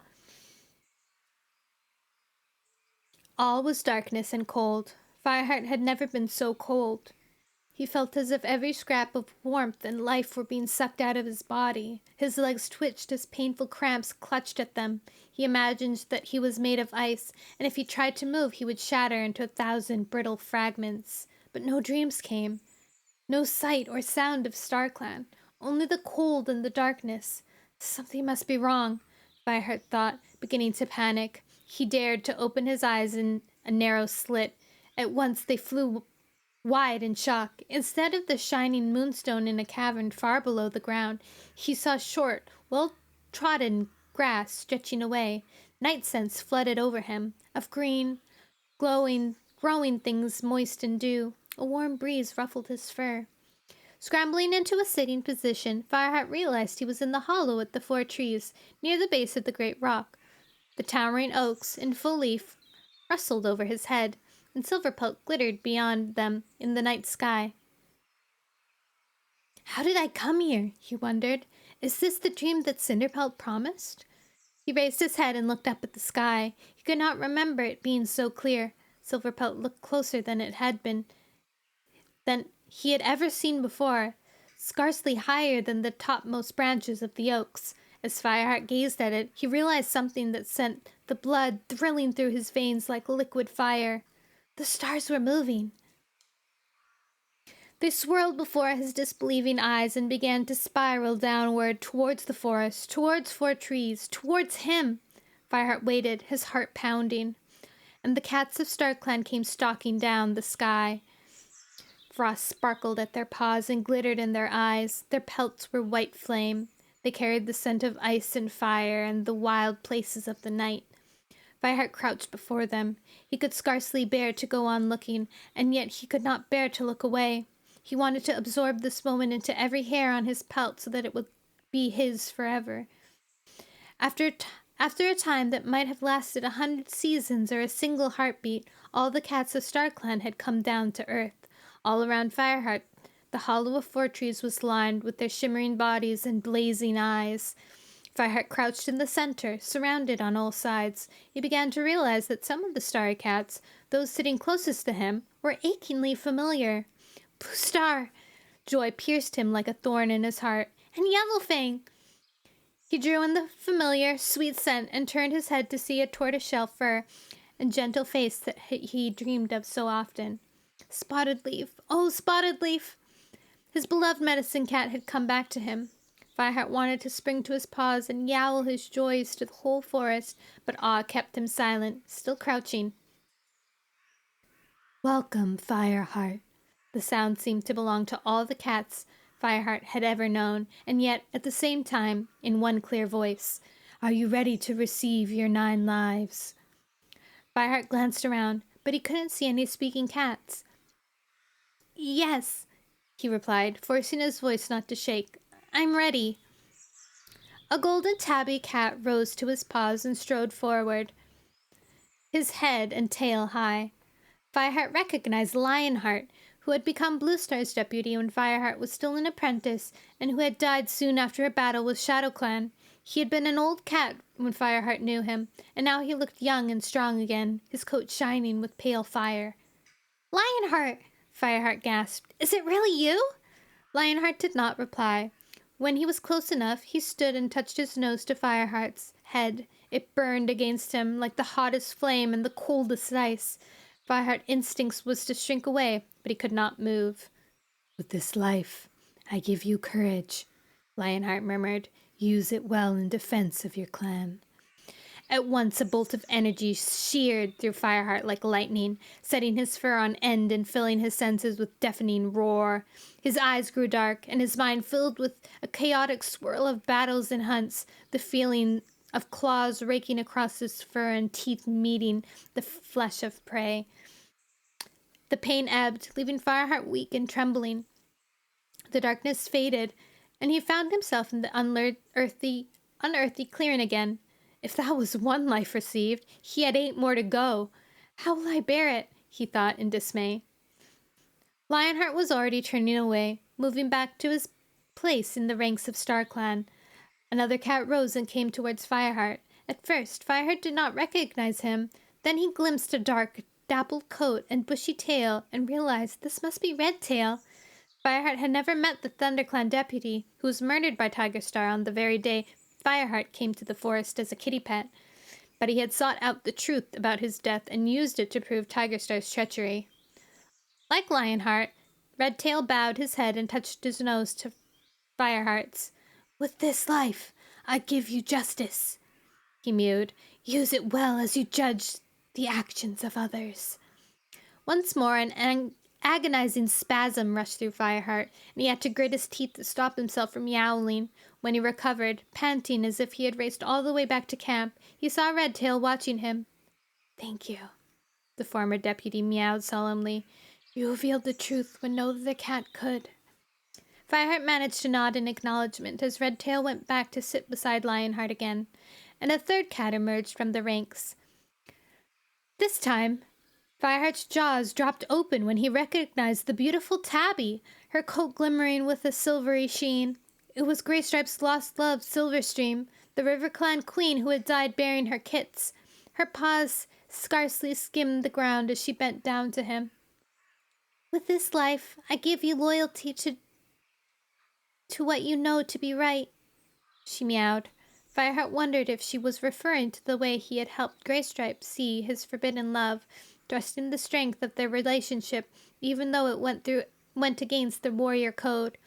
Use it to guide your clan in times of trouble, Silverstream urged. Fireheart braced himself for another agonizing pang, but this time there was less pain as the new life rushed through him. He was aware of a warm glow of love and realized dimly that this is what had marked out Silverstream's life. Love for her clan, for Graystripe, and for the kit she had died to give life. Silverstream, he whispered as the silver-gray she-cat turned away again. Don't go yet. Haven't you any message for Graystripe? But Silverstream said nothing more, only glancing back over her shoulder, her eyes filled with love and sorrow that told Fireheart more than all the words she could ever say. He closed his eyes, preparing himself for the next life-giving. When he looked up again, a fourth cat was approaching him. This time it was Running Wing, the ThunderClan warrior who had been killed by Tigerstar in a fight near Thunderpath. No. With this life I give you tireless energy, he meowed as he bowed his head to touch Fireheart. Use it well to carry out the duties of a leader. As the life coursed through Fireheart, he felt as if he were racing through the forest, his paws skimming the ground, his fur flattened by the wind. He knew the exhilaration of the hunt and the sheer joy of speed, and he had the feeling that he could outrun any enemy forever. His gaze followed Running Wing as he returned to his place. When the fifth cat appeared, his heart gave a leap of joy.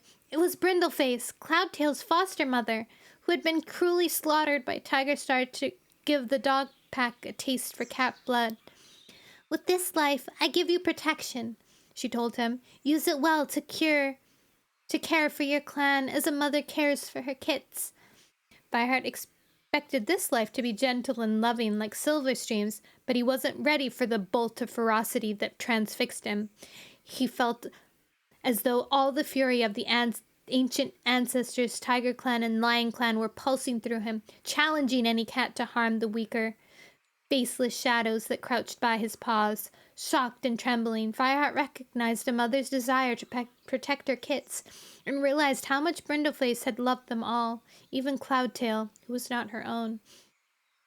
I must tell him, Fireheart thought, as the fury ebbed, before he remembered that he was bound to say nothing to any cat about what he had experienced at the ritual. Brindleface drew back to sit with the other cats of Star Clan again, and another familiar figure took her place. Guilt washed over Fireheart as he recognized Swiftpaw. I'm sorry, he murmured as he looked into the apprentice's eyes. It was my fault you died. Angry at Bluestar's refusal to make him a warrior, and desperate to prove himself, Swiftpaw had gone out to track down whatever was preying on the cats in the forest. The dog pack had killed him, and Fireheart knew that he would blame himself for ever not trying harder to make Bluestar change her mind. But Swiftpaw showed no anger now. His eyes shone with a wisdom far beyond his age as he touched noses to Fireheart. With this life I give you mentoring. Use it well to train the young cats of your clan. The life Swiftpaw gave him was a pang of anguish so great Fireheart thought it would stop his heart. It ended with a jolt of pure terror and a flash of light, red as blood. Fireheart knew he was experiencing what Swiftpaw had felt in the last moments of his life. As it ebbed away, leaving Fireheart gasping, he began to feel like a hollow in the ground as rain falls into it and spills over. He thought that his strength would hardly sustain him to receive lives from the 3 cats that were still yet to come. The first was Yellowfang. The old medicine cat had the same air of obstinate independence and courage that had impressed and frustrated Fireheart in equal measure when she was alive. He remembered the last time he had seen her, dying in her den over the fire. Then she had been in despair, wondering if StarClan would receive her even though she had killed her own son, Broken Tail, to put an end to his bloodthirsty plotting. Now the gleam of humor was back in her yellow eyes as she stooped to touch Fireheart. "With this life, I give you compassion," she announced. "Use it well for the elders of your clan, and the sick, and all those weaker than yourself."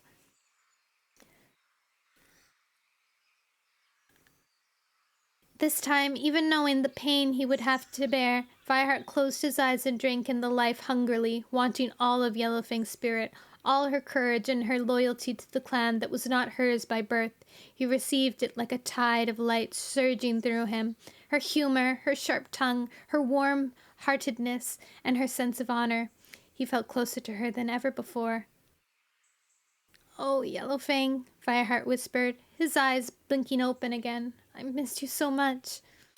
The medicine cat was already moving away. The cat who took her place was younger, stepping lightly, the sparkle of stars in her fur and in her eyes. Spotted Leaf, the beautiful tortoiseshell who had been Fireheart's first love. She had come to him in his dreams, but he had never seen her as plainly as this since she had been alive. He breathed in her sweet scent as she bent over him. This cat, more than any, was the one with whom he wanted to speak, because the time they had together had been too short to let them share their true feelings. Spotted Leaf. "With this life I give you love," she murmured in her soft voice. "Use it well, for all the cats in your care, and especially for Sandstorm." There was no pain in the life that poured into Fireheart now. It held the warmth of the high sun and green leaf burning to the tips of his paws. It was pure love, and at the same time he experienced the sense of security he had known as a tiny kit nuzzling his mother. He gazed up at Spotted Leaf, wrapped in a contentment he had never known before.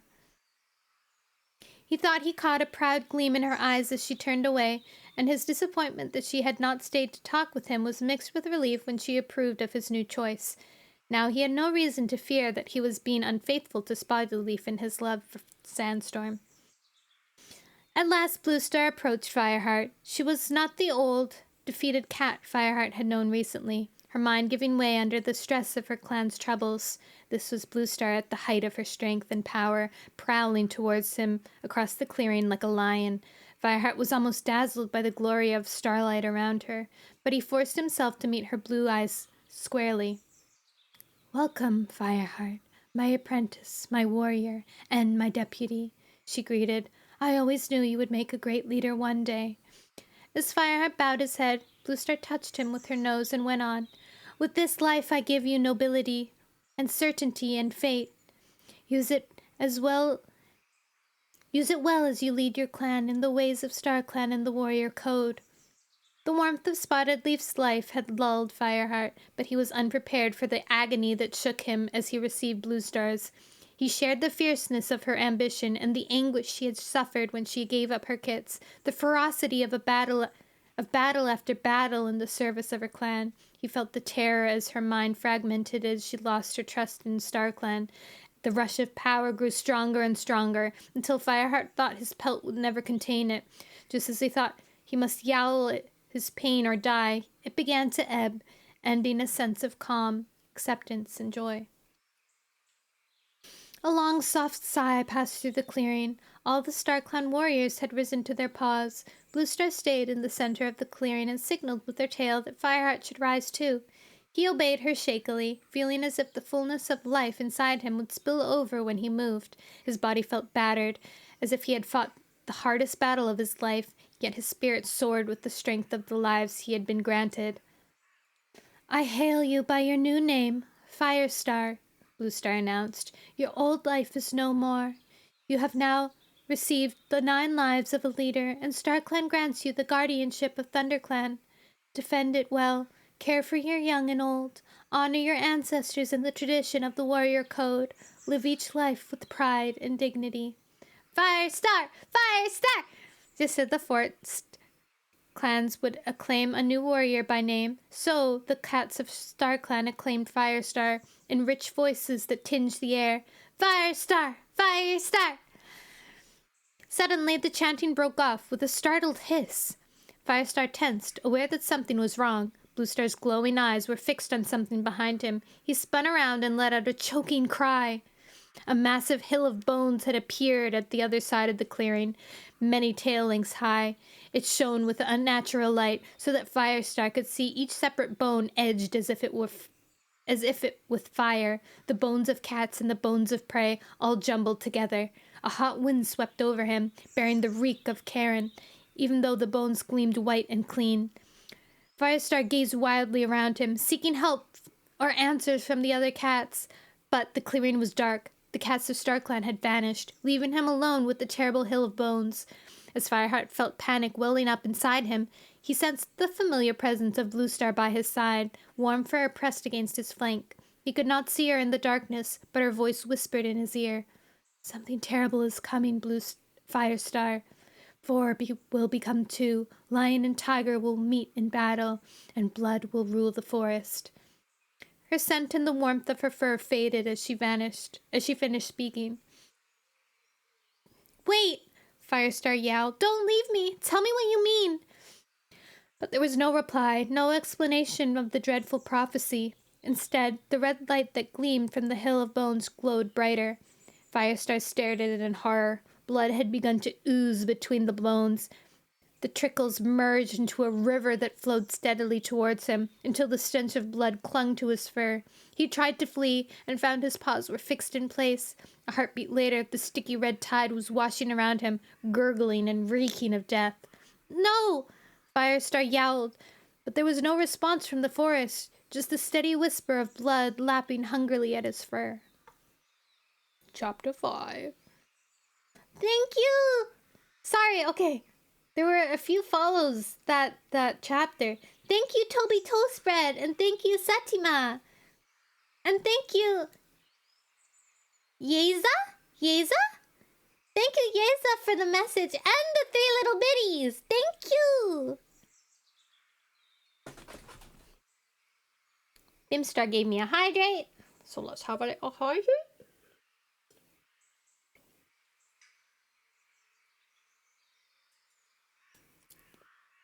Yummy.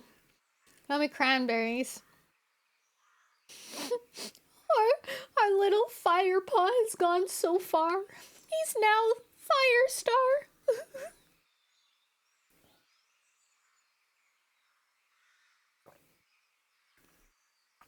Oh, Firestar, how much we love thee. Sometimes I forget how dark this book can get when, like, in some of the descriptions, like, blood oozing between the bones until a river flows and washes over him. Like, dang, that's a visual, all right. That's a visual, all right. All right, let's keep going. I'm on a roll today, guys. I feel like I can read. Don't forget the Rusty days. Rusty, back in the day when Rusty was Rusty. Chapter 5. Firestar jolted awake in terror. He was lying on the cavern beneath the high stones, with his nose pressed against the moonstone. The shaft of the moonlight had vanished, and only the faintest glimmer of starshine lit the cave. But there was no relief in waking up, for the stench of blood was still all around him, and his fur felt hot and sticky. Heart thudding wildly, Fireheart scrambled to his paws. Across the cave he could just make out Cinderpelt. She had risen too, and was signaling urgently to him with her tail. Fireheart's first impulse was to pour out to her all that he had seen, but he remembered her instructions to keep silent until they had left the mother mouth. Paws skidding on the cave floor in his haste, he pushed past the medicine cat and bolted out of the tunnel. He stumbled upwards towards the open air, following his own scent trail along the dark passage. The way seemed twice as long as before. Firestar's fur scraped against the tunnel walls and he was filled with horror at the thought of being buried alive. The air felt too thick to breathe, and his panic grew in the unbroken blackness in the tunnel as he began to imagine that it would never end, that he would be trapped forever in blood and darkness. Then he saw the pale outline of the tunnel entrance and burst out into the still night air, where the moon was sinking behind thin clouds. Firestar dug his claws into the... I'm gonna keep on accidentally saying Fireheart. When I first started reading, I was having trouble to say Firepaw. I kept accidentally saying, like, star, and, like, had to, like, correct myself before I, like, completely said it. Firestar dug his claws into the loose earth of the hillside when shudders passed through his body from nose to tail. A few moments later, Cinderpelt emerged from behind him and pressed herself against his side until he managed to control his dreadful shivering and his breathing steadied. "What happened?" she asked quietly. "Don't you know?" Cinderpelt shook her head. "I know that the ritual was interrupted. The scent of blood told me that, but I don't know why." She looked deep into his eyes. Her own were burning with concern. "Tell me, did you receive your 9 lives and your name?" Firestar nodded, and the medicine cat relaxed slightly. "The rest can wait. Let's go." For a moment, Firestar felt too exhausted to move, but he did not want to stay anywhere near Mothermouth and the terrible things that he had seen in the cave. Shakily, paw step by paw step, he began to descend the hill. Cinderpelt padded beside him, sometimes nudging him towards the easier route, and Firestar was grateful for her unquestioning presence. As they drew further away from the tunnel, the stench of blood faded from his mouth and nostrils. Still, Fireheart felt that even if he washed for a moon, he would still never get rid of the last traces from his fur. He began to feel stronger, but he was still very tired, and as soon as the rocky hillside gave way to the grass, he flopped down in the shelter of a hawthorn bush. "I've got to rest," he meowed.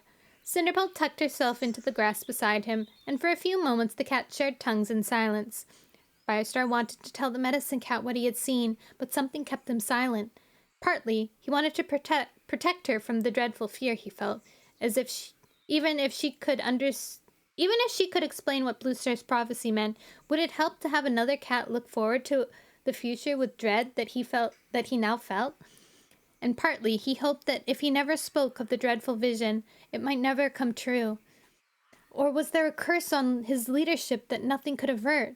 Bluestar had told him before she died that he was the fire who would save the clan. But how could that be true if the fire was quenched by the tidal wave of blood he had just seen?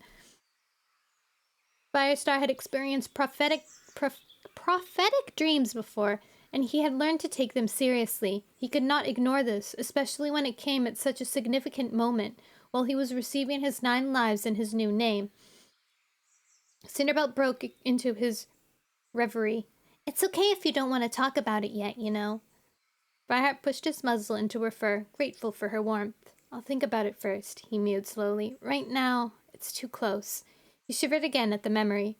"Cinderpelt," he went on, "I've never told any cat this before, but sometimes I have dreams that tell me about the future." Cinderpelt's ears twitched in surprise. "That's unusual. Clan leaders and medicine cats commune with StarClan, but I've never heard of ordinary warriors having prophetic dreams. How long has this been going on?" "Since I was a kitty pet," Firestar admitted, remembering the dreams of hunting a mouse that had driven him into the forest. "But I didn't know if the dreams came from StarClan. After all, before he came to the forest, he hadn't even known about StarClan. Could they have been watching over him even then?" The medicine cat's eyes were thoughtful. "In the end, all dreams come from StarClan," she murmured. "Do they always come true?" "Yes," Fireheart replied, "but not in the way I expect. Some are easier to understand than others." "Then you should bear that in mind when you're trying to understand this latest dream." Cinderpelt gave him a comforting link. "Remember, Firestar, you're not alone. Now that you're a clan leader, StarClan will share many things with you, and I'm here to help you interpret the signs. Tell me as much or as little as you want."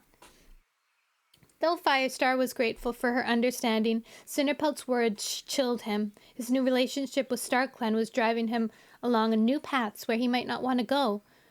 For a moment, For a few heartbeats, he longed to be no more than a warrior again, hunting with Graystripe or sharing tongues with Sandstorm in the den. Thank you, Cinderpelt, he meowed, forcing himself to his paws. I promise I'll talk to you whenever I feel the need. But even though he meant what he said, deep down he wondered how hopeful she would be. Firestar couldn't help feeling that this was something he had to face alone. He let out a long sigh. Let's just keep going. However much Firestar longed to get home, his strength was failing. Since the discovery of the dog pack and the heart-stopping dash through the forest to lead them to the gorge, he had eaten little and scarcely slept except to dream. The long journey to Highstones and the agony of receiving his lives, followed by the terrible vision, had taken all that he had to give. His steps became slower and more uncertain. They were passing Barley's farm when the medicine cat gave his shoulder a sharp nudge. That's enough, Firestar, she meowed firmly. As your medicine cat, I'm telling you that you need to rest. Let's see if Barley and Ravenpaw are at home. Good idea. Firestar felt too relieved at the prospect of resting to argue. Cautiously, the two cats approached the two-leg barn. Firestar was worried that the dogs might be unchained, but their scent was faint and distant. Much stronger was the scent of cats. And as they drew closer, Firestar spotted a muscular black and white Tom squeezing himself through a gap in the door. Barley, he meowed in greeting. It's good to see you. You know Cinderpelt, our medicine cat. Barley gave both cats a brisk nod. It's good to see you, Fireheart. Firestar, Cinderpelt corrected him. He's a clan leader now. Barley's eyes widened in astonishment. Congratulations! But that means a Blue Star must be dead. I'm sorry. She died as she lived, protecting her clan, Firestar told him. I can see there's a story to tell, meowed Barley, turning back to the barn. And Ravenpaw will want to hear it. Come on in. Inside the barn was warm and dark, full of scent of hay and mice. Firestar listened to the telltale scuttering noises, and his head spun with hunger. A soft place to sleep, and all the prey you can eat, he remarked, trying not to let his desperate hunger show. Better not tell ThunderClan or they'll all be out here wanting to be loners. Barley chuckled. Ravenpaw, he called. Come and see who's here.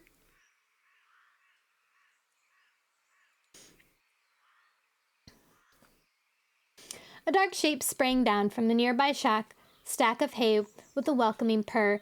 As an apprentice, Ravenpaw had been the only cat in ThunderClan who knew the truth about the death of Redtail, that he had been murdered by Ravenpaw's mentor, Tigerstar.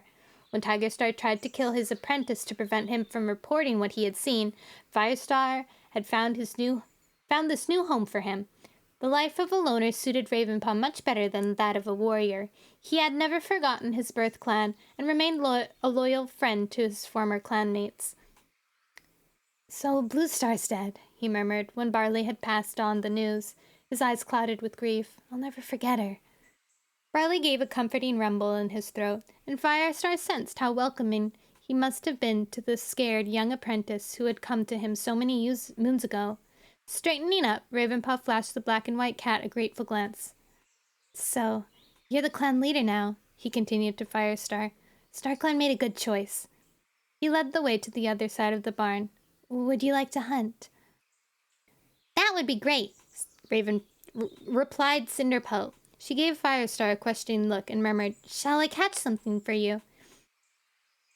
In spite of his exhaustion, Firestar shook his head. A fine clan leader he would make of if he couldn't catch his own prey. He stood alert, listening, and dropped into the hunter's crouch when he heard a soft scuffling deep within the hay. Pinpointing the mouse by hearing rather than sight, he sprang and dispatched the creature with a swift bite. Ravenpaw was lucky, Firestar reflected as he picked up the prey in his jaws and patted back to the others to eat.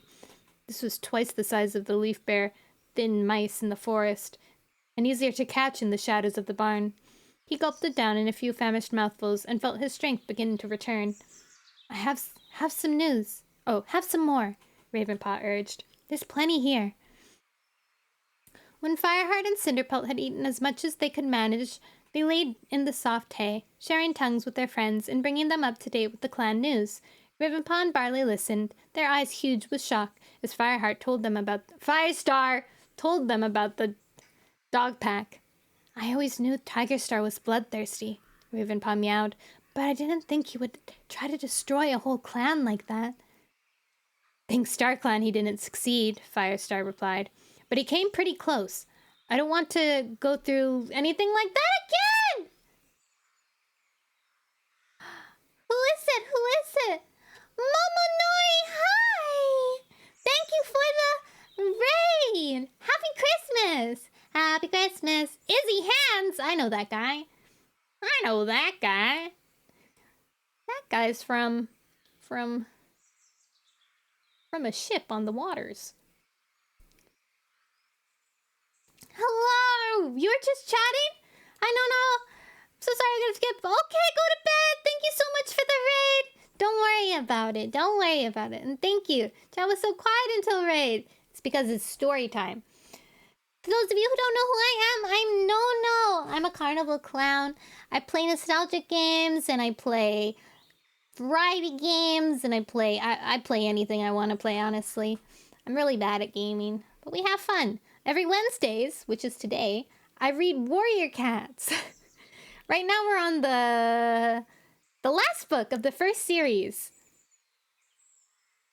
The Darkest Hour. Hi, crispy pancakes! Right now we're on chapter 5, I believe? Chapter 5. Been waiting all week. So, if you guys have been sitting for a while, you want to chill and hang out and listen to some reading, then make yourself comfortable. If not, head out, have some food, maybe nap, maybe go do some chores, maybe game yourself. But thank you for the raid! And I hope you enjoy your stay. I'm gonna continue reading now, okay? I usually talk between chapters, so if something happens, so leave, what's that? If something happens or if someone says something, then I'll read it in the chapter. Unless there's a big thing like a raid, which just happened. And I had to come thank you. Okay. Where are we? Where were we? You'll have to do something to stop Tiger Star now, before he tries something else, Barley pointed out. Firestar nodded. He hesitated, then confessed. But I don't know how I'm going to do anything without Blue Star. Everything seems dark and overwhelming.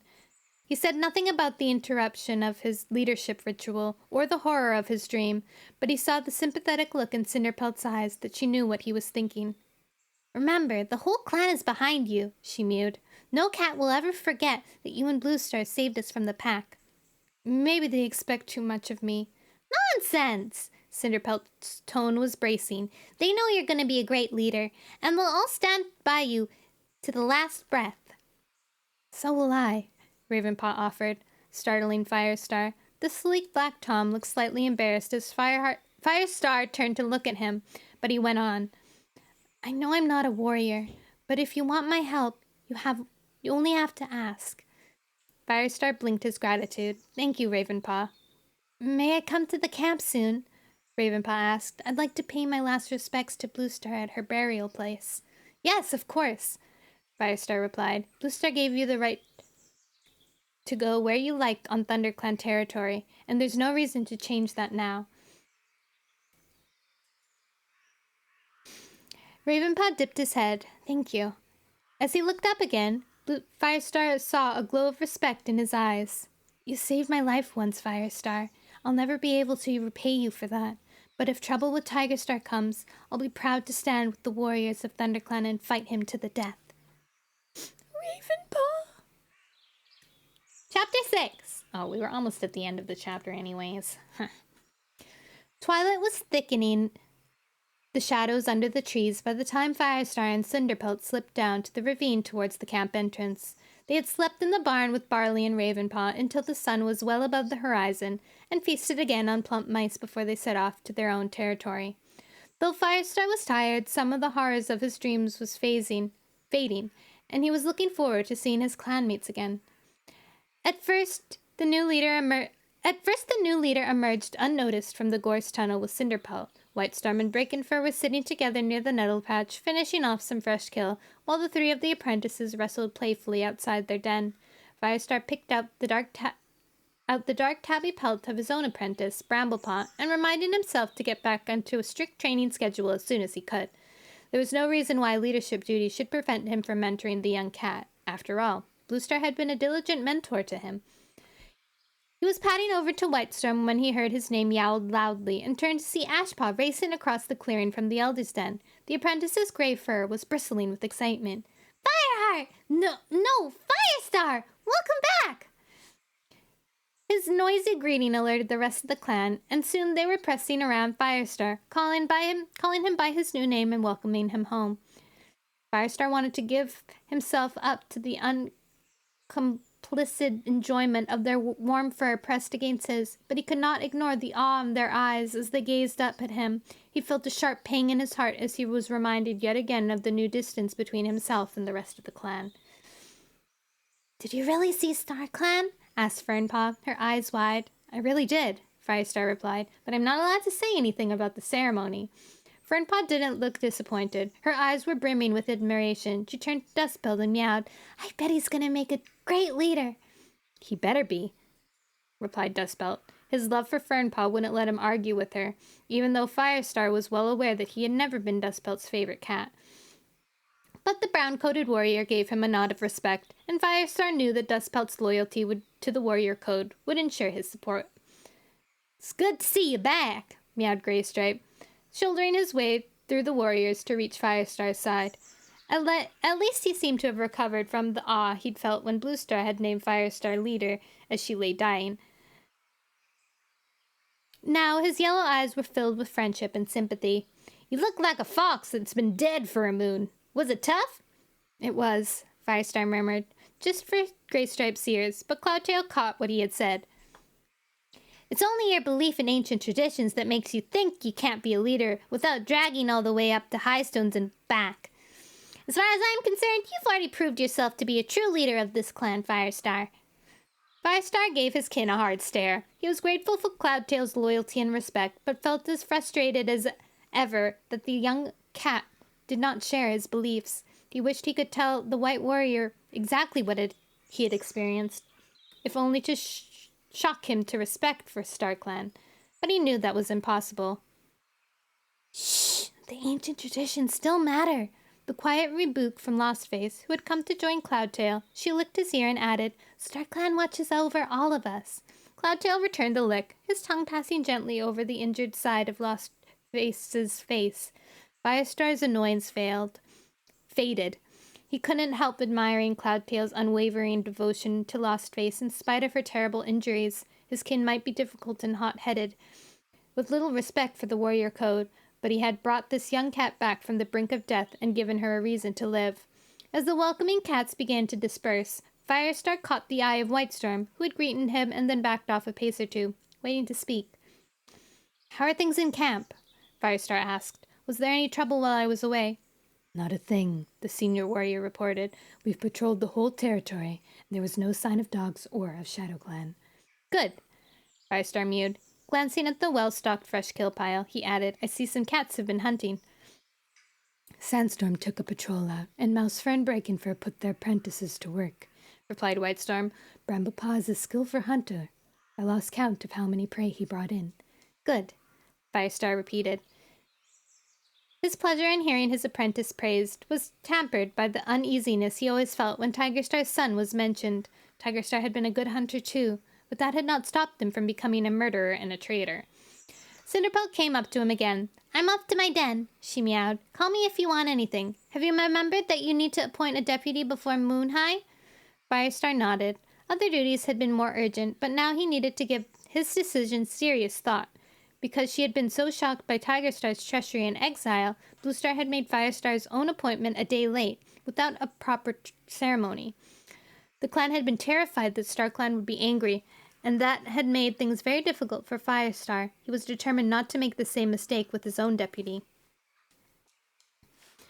Watching Cinderpelt limp across the clearing to her den, Firestar realized that so far 2 cats had not come to greet him. One was Darkstripe. That did not surprise him. The other was Sandstorm, and that disturbed him. Had he done something to make her angry? Then Firestar spotted her a few tail lengths away, watching him with an uncharacteristically diffident air. Her green eyes flickered towards him and away again as he padded over to her. Sandstorm, he mewed. Are you okay? I'm fine, Firestar. She didn't meet his gaze, but looked down at her paws. It's good to have you back. Now Firestar was certain something was wrong. He had been looking forward all the long journey home to lay beside Sandstorm in the warrior's den, to sharing tongues with her and catching up on her news. But he would not be able to do that again. From now on, he would sleep alone in Blue Star's old den, his den now, underneath the high rock. Can they not sleep with their mates? And with that realization came understanding of what was troubling Sandstorm. For all her confidence when he left camp, she was not at ease with him now. Mouse brain, he purred affectionately, pressing his muzzle against hers. I'm still the same cat. Nothing's changed. Is she pregnant? No. Everything's changed, Sandstorm insisted. You're a clan leader now. And you're still the best hunter and the most beautiful cat in the clan, Firestar assured her. You'll always be special to me. But you're so far away, meowed Sandstorm, unconsciously echoing Firestar's own fears. You're closer to Cinderpelt now than anyone else. You both know the secrets about StarClan that ordinary cats don't. Cinderpelt's our medicine cat, Firestar replied, and she's one of the best friends I have.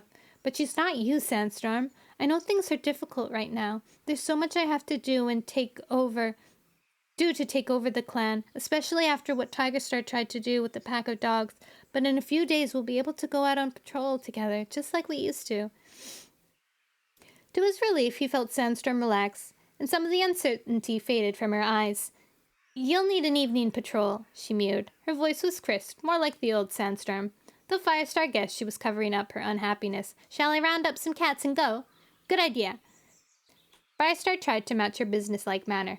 Go and have a sniff around Sunning Rocks. Make sure RiverClan haven't been up to their old tricks. It would be just like Leopardstar, the ambitious leader of RiverClan, to try and claim the long-disputed territory while ThunderClan was shaken up by the loss of Blue Star. Right! Sandstorm hurried off towards the nettle patch, where Baconfur and Longtail were eating. Baconfur called to his apprentice, Twinypaw, and all four cats headed for the gorse tunnel. Firestar made his way towards the leader den.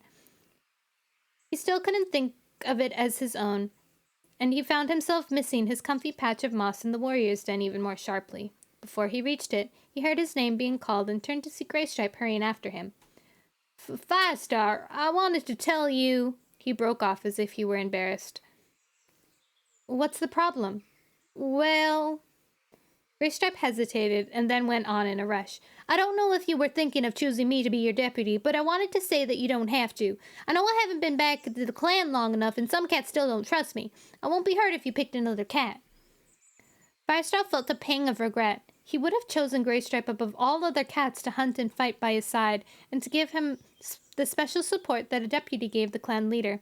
But it was true that he could not choose Graystripe so soon after his friend's return from RiverClan. Though Firestar himself had no doubt of his friend's loyalty to ThunderClan, Graystripe had proven himself before the rest of the clan still had to prove himself before the rest of the clan would accept him. Leaning forward, Firestar touched noses with his friend. Thank you, Graystripe, he mewed. I'm glad you understand. Graystripe shrugged, more embarrassed than ever. I just wanted to say. He turned and vanished through the branches of the warrior den. Firestar felt choked with emotion and shook himself briskly. Paddling around the high rock to the den entrance, he heard movement inside. Thornpaw, the oldest apprentice, whirled around as Firestar went in. Oh, Firestar! He exclaimed. Whitestrom told me to fetch you some new bedding and some fresh kill. He flicked his tail to the far side of the den, where a rabbit lay beside a thick pile of moss and heather. That looks great, Thornpaw, Firestar mewed. Thank you, and thank Whitestrom for me. The ginger apprentice dipped his head and started to leave, only to halt as Firestar called him back. Remind Mousefur to have a word with me tomorrow.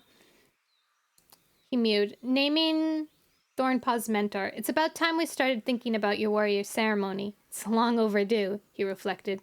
Thornpaw had proven himself an able apprentice, and he would have been a warrior moons ago, but for Blue Star's reluctancy to trust any of her clan. He was the only one left of the group that had included Swiftpaw and Lostface, neither of whom would ever experience a warrior ceremony. Thornpie's eyes lit up with excitement. Yes, Tall Star. Yes, Firestar, thanks. He meowed and dashed off. Firestar settled himself in the mossy nest and took a few mouthfuls of the rabbit. It had been thoughtful of Whitestorm to have the bedding changed, though Firestar, oh my gosh, Firestar's name is messing me up so much. Though Firestar still felt that Bluestar's scent lingered in the very walls of the den, perhaps it always would, and that was not a bad thing. There was a pain in his memories of her, but comfort too, when he thought of her wisdom and courage in leading her clan. Shadows gathered around him as the last of the light died. Firestar was acutely conscious of being completely alone for the first time since joining the clan. No warmth of other cats sleeping close by, no soft meows and purrs of his friends sharing tongues, no gentle snoring or the sounds of cats shifting in their dreams. For a few heartbeats, he felt lonelier than ever. Then he told himself to stop being so mouse-brained. He had an important decision to make, and it was so vital for ThunderClan that he get it right. His choice of deputy would affect the life of the clan for seasons to come. Settling deeper into the moss, he wondered whether he ought to sleep now, and asked Spotted Leaf in a dream which cat would be the right deputy. He closed his eyes, and almost at once he caught the trace of Spotted Leaf's sweet scent, but no vision came. He could only see darkness. Then he heard a whisper in his ear, filled with Spotted Leaf's gentle teasing. "Oh no, Firestar, this is your decision." Sighing, Firestar opened his eyes again. "All right, Spotted Leaf," he mewed out loud. "I'll decide." The deputy could not be Graystripe, that was clear, and Firestar was grateful to his friend for making that part of his choice easy for him. He let his mind drift over the other possible cats. The new deputy would have to be experienced, and had never been questioned.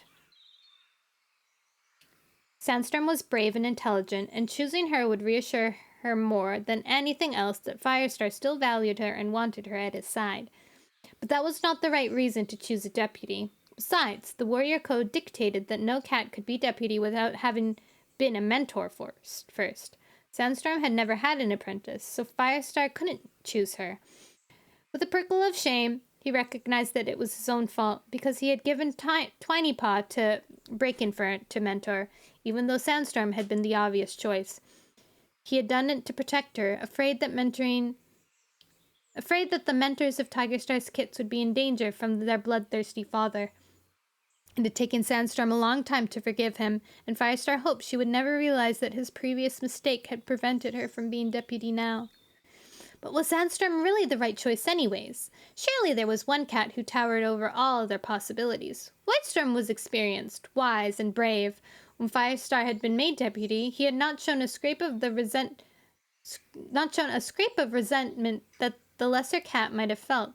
He had supported him from the beginning, and he was the cat Firestar naturally turned to when he needed advice. He was old, yes, but he was strong and active. There were a good few moons left before he would be joining the elders in their den. Bluestar would approve, too, for the White Warrior's friendship had meant a great deal to her in her last moons. Yes, Firestar thought, Whitestorm will be the new deputy. He stretched in satisfaction. All that remained was to announce his decision to the clan. Firestar waited for a while, finishing the rabbit, drowsing but not letting himself fall too deep into sleep, in case he missed moon high. Silverlight seeped into the den as the moon rose. Eventually he got to his paws, shook the scraps of moss from his fur, and padded out into the clearing. Several of the clan were pacing among the ferns at the edge, obviously waiting for the announcement. Sandstorm and the evening patrol had returned and were eating their share of fresh kill. Firestar flicked his tail in greeting to the Gringer she-cat, but did not go over to speak to her. Instead, he sprang up onto the high rock and yowled, "Let all cats old enough to catch their own prey join here beneath the high rock for a clan meeting."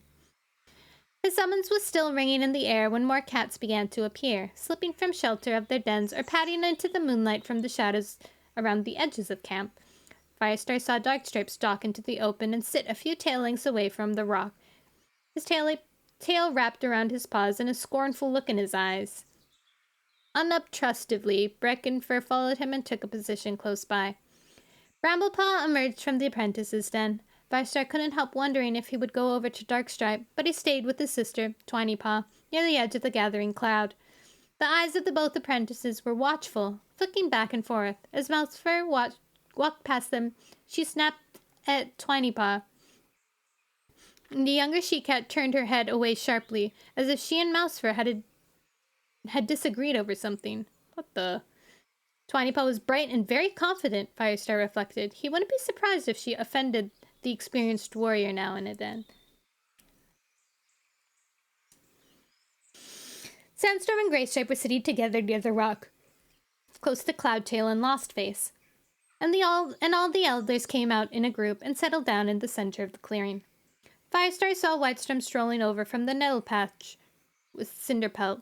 There was no air of anticipation about him as he stopped for a quick word with Fernpaw and Ashpaw before taking his own place beside the high rock. Swallowing his nervousness, Firestar began. The time has come to appoint a new deputy. Pausing, he felt the presence of Bluestar very close to him as he remembered the ritual words she used to speak. I say these words before StarClan, he continued, that the spirits of our ancestors may hear and approve of my choice. By now, all the cats had turned their faces up to him. He looked down at their eyes gleaming in the moonlight and could almost taste their excitement. Whitestorm will be the new deputy of ThunderClan, he announced. For a heartbeat, there was silence. Whitestorm was blinking up at Firestar, a look of pleasure and surprise spreading over his face. Firestar realized that the surprise was part of what he liked so much about the old warrior. Whitestorm had never assumed that he would be the chosen. Slowly he rose to his paws. Firestar. Cats of ThunderClan, he meowed. I had never expected to be given this honor. I swear by StarClan that I will do all I can to serve you. As they finished speaking, sound gradually swelled from the assembled cats, a mixture of yows and purrs and voices calling, Whitestorm! All the clan began to press around the White Warrior, congratulating him. Firestar knew that he had made a very popular choice. For a few moments he remained on the high rock and watched. A new feeling of optimism surged through his paws, filling him with confidence and warmth. He had his 9 lives, he had the best deputy a cat could wish for, and he had a team of warriors who were ready to face anything. The threat of the pack was over. Firestar had to believe that soon they would be able to drive Tigerstar out of the forest for good. Then, just as he was poised to leap down and offer his good wishes to Whitestorm, he caught sight of Darkstripe. He alone of all cats had not moved or spoken. He was staring up at Firestar, and his eyes burned with cold fire. Firestar was instantly reminded of the dreadful vision in his ceremony, of the hill of bones and the tide of blood that had flowed from it. Bluestar's words rang in his ears. 4 will become 2. Lion and tiger will meet in battle, and blood will rule the forest. Firestar still did not know what the prophecy meant, but the words were laden with doom. There would be a battle and bloodshed, and in Darkstripe's malignant stare, Firestar seemed to see the first cloud that would eventually unleash the storm of war. Chapter 7. Honestly, I am so surprised Darkstripe is still there. Like, I feel like he's like only there right now because Tigerstar has been like, no, stay in the clan and tell me everything that's going on in there.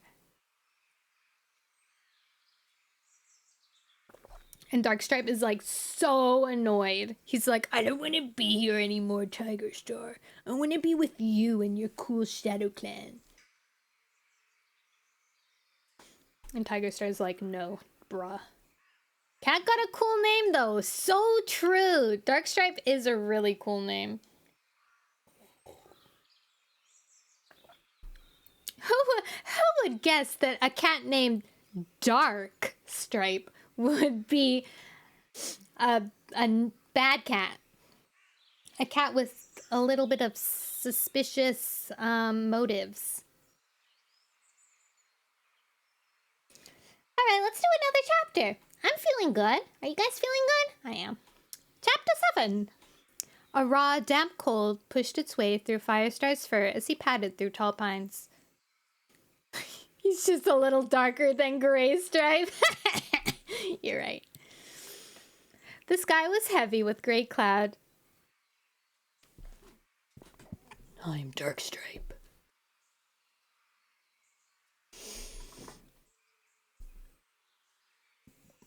The sky was heavy with great cloud, and seemed undecided between sending rain or snow into the forest. Here, where the ravages of fire had been worse, ash still covered the ground, and the few plants that had begun to grow back had shriveled again with the coming of Leaf Bear.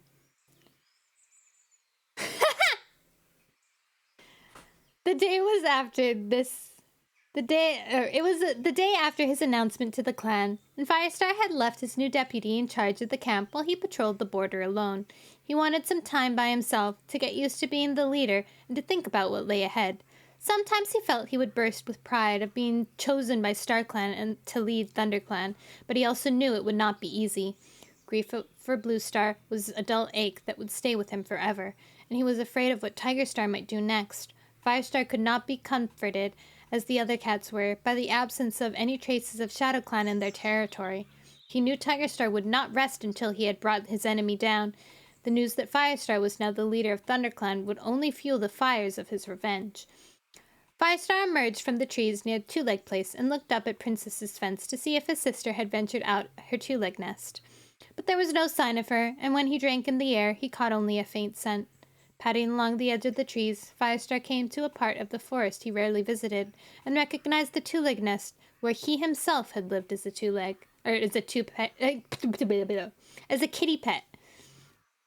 So many moons ago, overcome by curiosity, he darted across the stretch of open ground at the edge of the trees and leaped to the top of the fence. Memories of playing there as a kid flooded over him as he looked down at the stretch of grass bordered by two-leg plants. There was a more recent memory, too, of coming here to find catnip when Blue Star was ill with green cough. Firestar could see the clump of catnip now from where he was sitting and smell its tempting scent. A flicker of movement from the nest caught his eye, and he saw one of his old two legs pass by the window and disappear again. Firestar suddenly wondered how his two legs had felt when he had left them to live in the forest. He hoped they hadn't worried about him.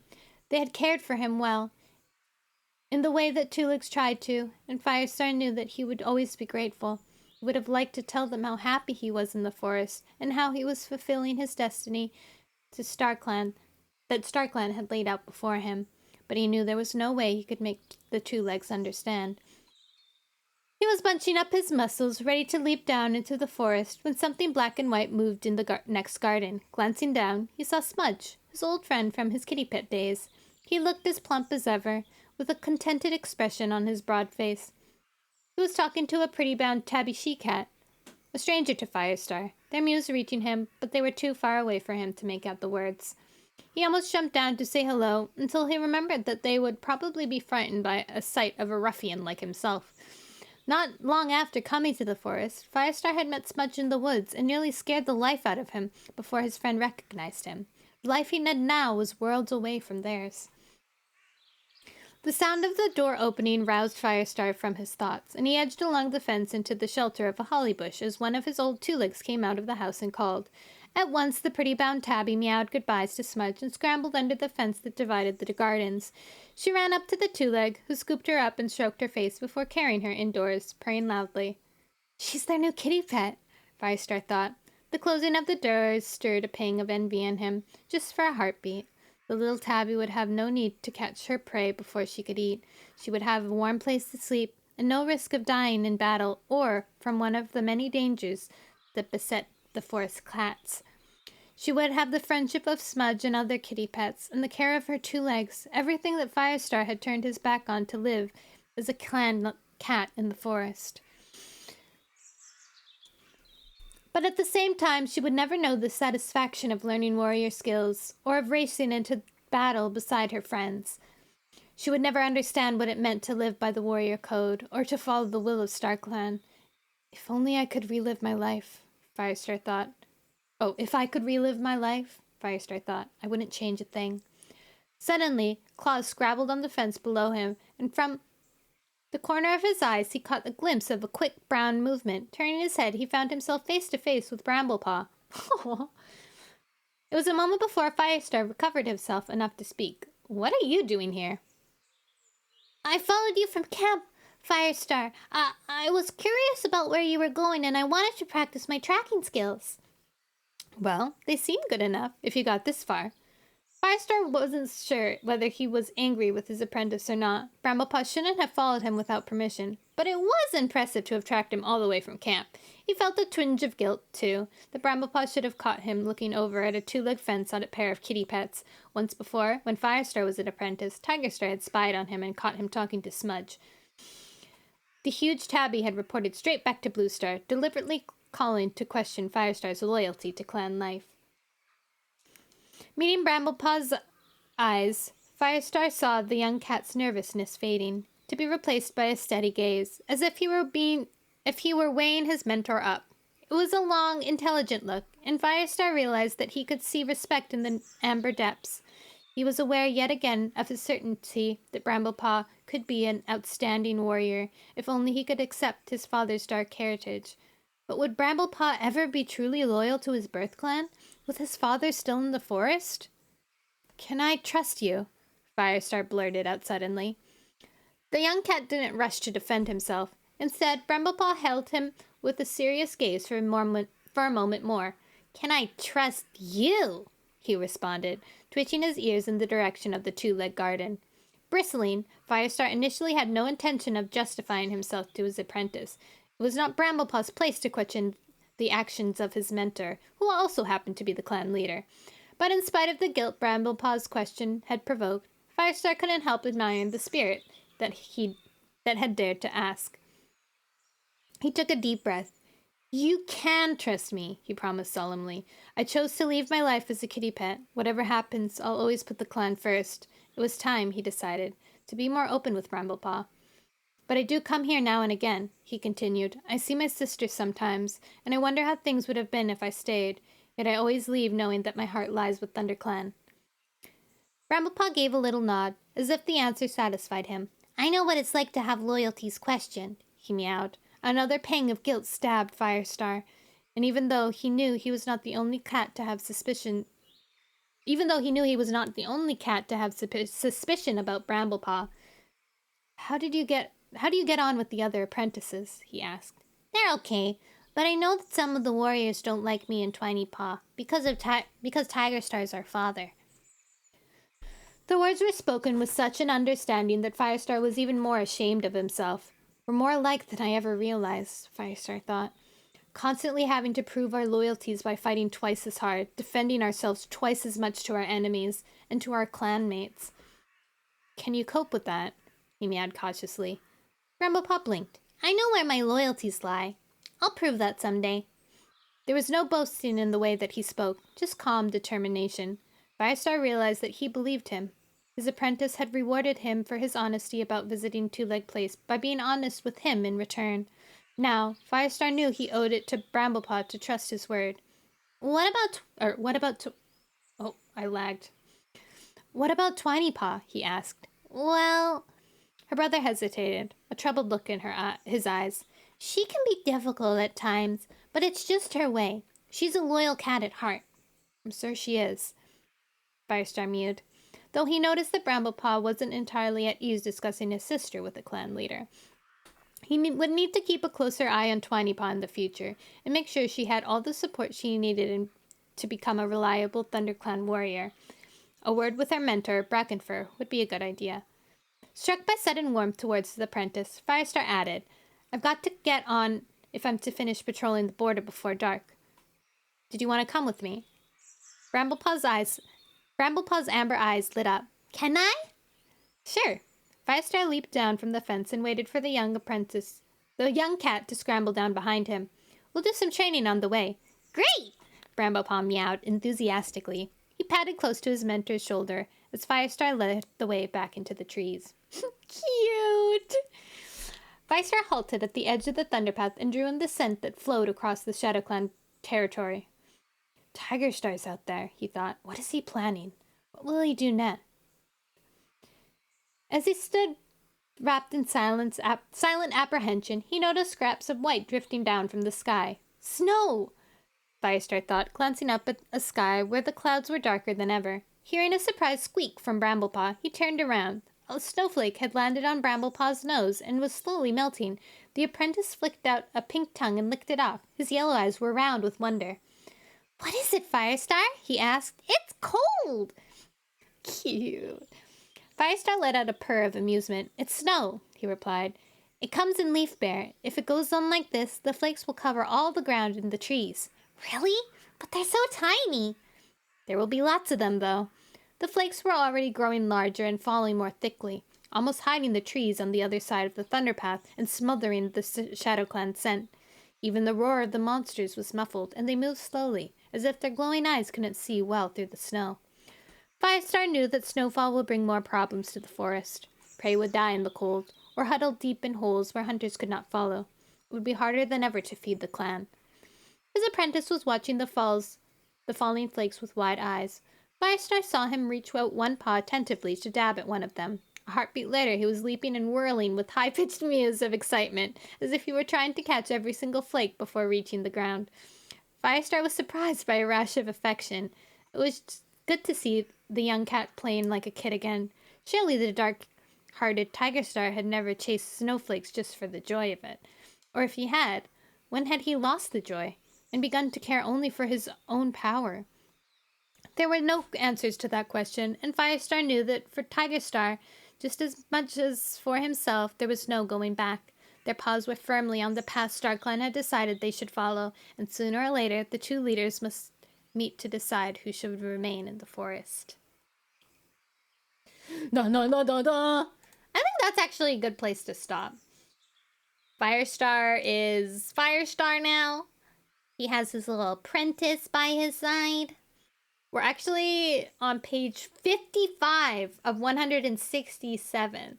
So we might be able to finish this book in 3 streams as well, if I still have this pace. No. Ooh.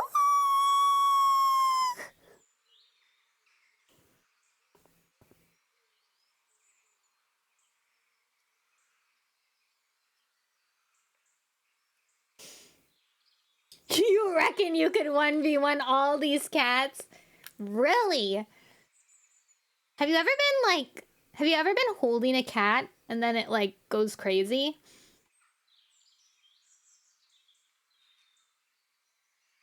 I couldn't. Like when that happens with my cat, like when she gets spooked and I'm holding her, she like freaks the freak out and like claws me and then like scrambles over me. I'm like, what the heck is even happening? And then she's flung herself to the ground and raced across the whole area. Cats are always in crazy mode. And when my cat escaped from my backyard, like, so this, for people who don't know, there was this one time a cat was in my yard and my dog was outside and started chasing the cat. And I opened the door to stop my dog, and my cat, who never, ever, ever tries to, like, DoorDash, jumped from the door, like, sped out from underneath me, threw herself onto the cat, and chased it away. And I was like, what the heck just happened? Like, that has never happened before. But you know when, like, cats do that? They, like, somehow make air. Do you ever notice that? Like, when they're fighting, it's like they're suddenly in the air. Like, gravity doesn't work for them anymore. Like, they're, like, kicking off of each other and, like, getting high in the sky. Like, how does that happen? What if I bring in laser? That could do something, huh? What does the VIP redeem do? It gives you the VIP status. There's a VIP role that you can get. Are they supported by alien technology? Maybe. I don't understand cats. They're a little cuckoo crazy. What unlocks with that? When you're on Twitch, there's a VIP role, and I believe it's like, actually I don't know what it is. Like, what does it do? It's just a VIP role. You get like a little diamond next to your name. Oh my god, Ash, you're so close! You get to brag as well. Special badge, yeah. Hi, Peachy! You get a special badge. I have it as a redeem because I don't know how to like, I don't want people to feel like it's unfairly given to other people. You know what I mean? Like what gives me, like, what's the criteria for me to give it? So I just am like, okay, if you dedicate yourself enough to save the points, then I'll give it to you. I think you can maybe bypass some rules that the general chatters have. Oh! Let's end it with a battle. I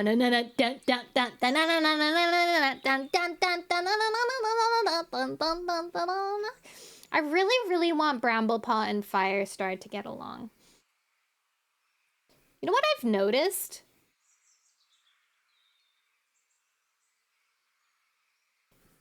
When I first read this book, I don't know, it just didn't like process in my head of watching the cats grow up as much. Like how Cinderpaw is now like the medicine cat. And we had seen Cinderpaw when she was a kid. I mean, Cinderpelt. We had seen Cinderpelt when she was Cinderkit. We knew Cinderkit. And now she's Cinderpelt. And she's like leading Firestar to the moonstones and stuff.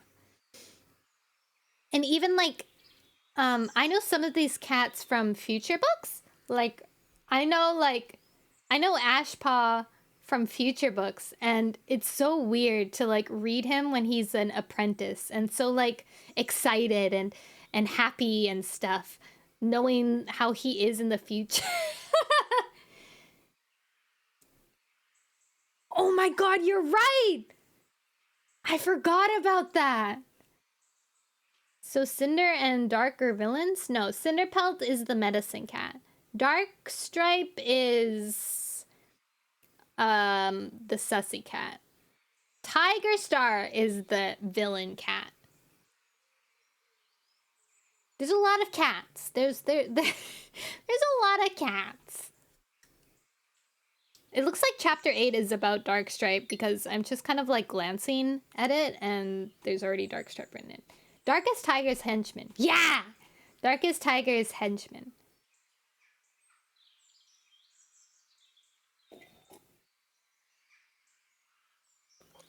Congratulations, Pappy! Did I say that already? I can't remember. But congratulations again. Alright, guys. I think we're good today. It was a good stream. I'm happy. What news do I have for you guys? I'm not sure what I'll do. I might stream tomorrow. I don't know. But we will stream on Friday. I'm not sure what we'll do. I've been playing A Wonderful Life on my own because I feel like a lot of it is really repetitive, especially with like farming games. I don't know. And usually I don't have the inspiration to like actually play them like on their own, but I guess because I've played A Wonderful Life so many times as a kid, I know it all already. So it's, I don't know why, but I can play it without needing to stream. So that's nice. The spy that goofed up when he was trying to take the apprentices to Tiger. Yeah, he was goofed up. I'm the one person you have to explain the whole movie to. All right, it all started with Rusty, a kitty pet, who wanted to see what was life in the forest. You know what I should do? I should try and summarize the entire first series once we're finished this book. You have 59k kernels and nothing to really spend them on. You could just collect them if you wanted to. See how much? Keep them saved up. Eventually, maybe when I get more clothes for the Pop Cubs, you can use them to buy stuff. 100 words only? That doesn't work. That's not fair.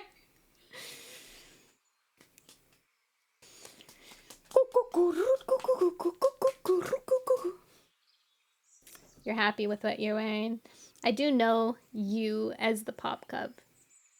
It's fun when I, like, know which Pop Cubs are which Pop Cub. Like, I know which one's Pappy, I know which one's Silver, I know which one's Ash, I know which one's, Peachy. I know which one's Cordy because Cordy comes with the blue. Was it what color was it? Blue? Cordy has like one really shocking color that nobody else has ever picked. Yellow. Really? Is it yellow? Box used to always be the cheese one, but I haven't seen Box in a long time. Hope he's doing all right. Pea yellow. No, it's lemon yellow. Right? Is it? Maybe it's banana. Did I name it banana or lemon?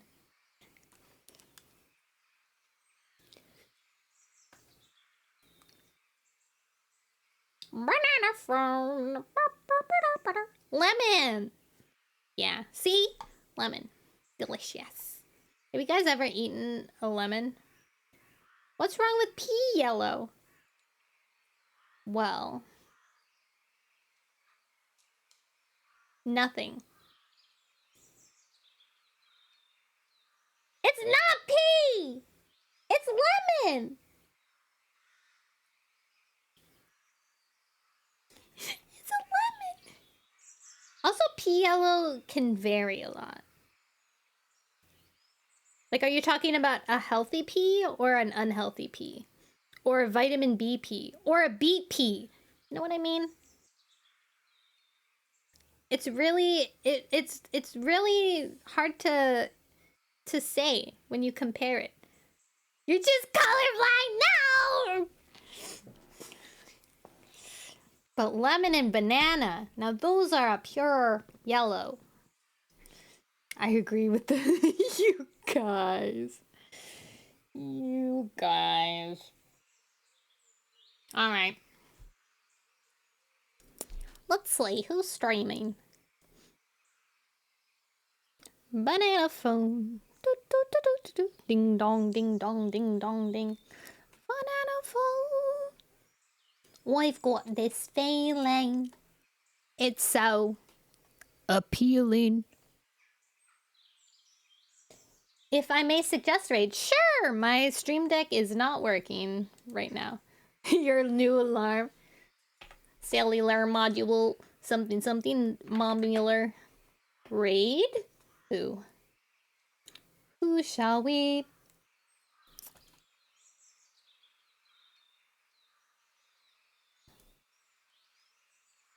Ori is doing Minecraft right now. Is it spelled like that? Is that the username? All right. The raid has been set up. I trust you.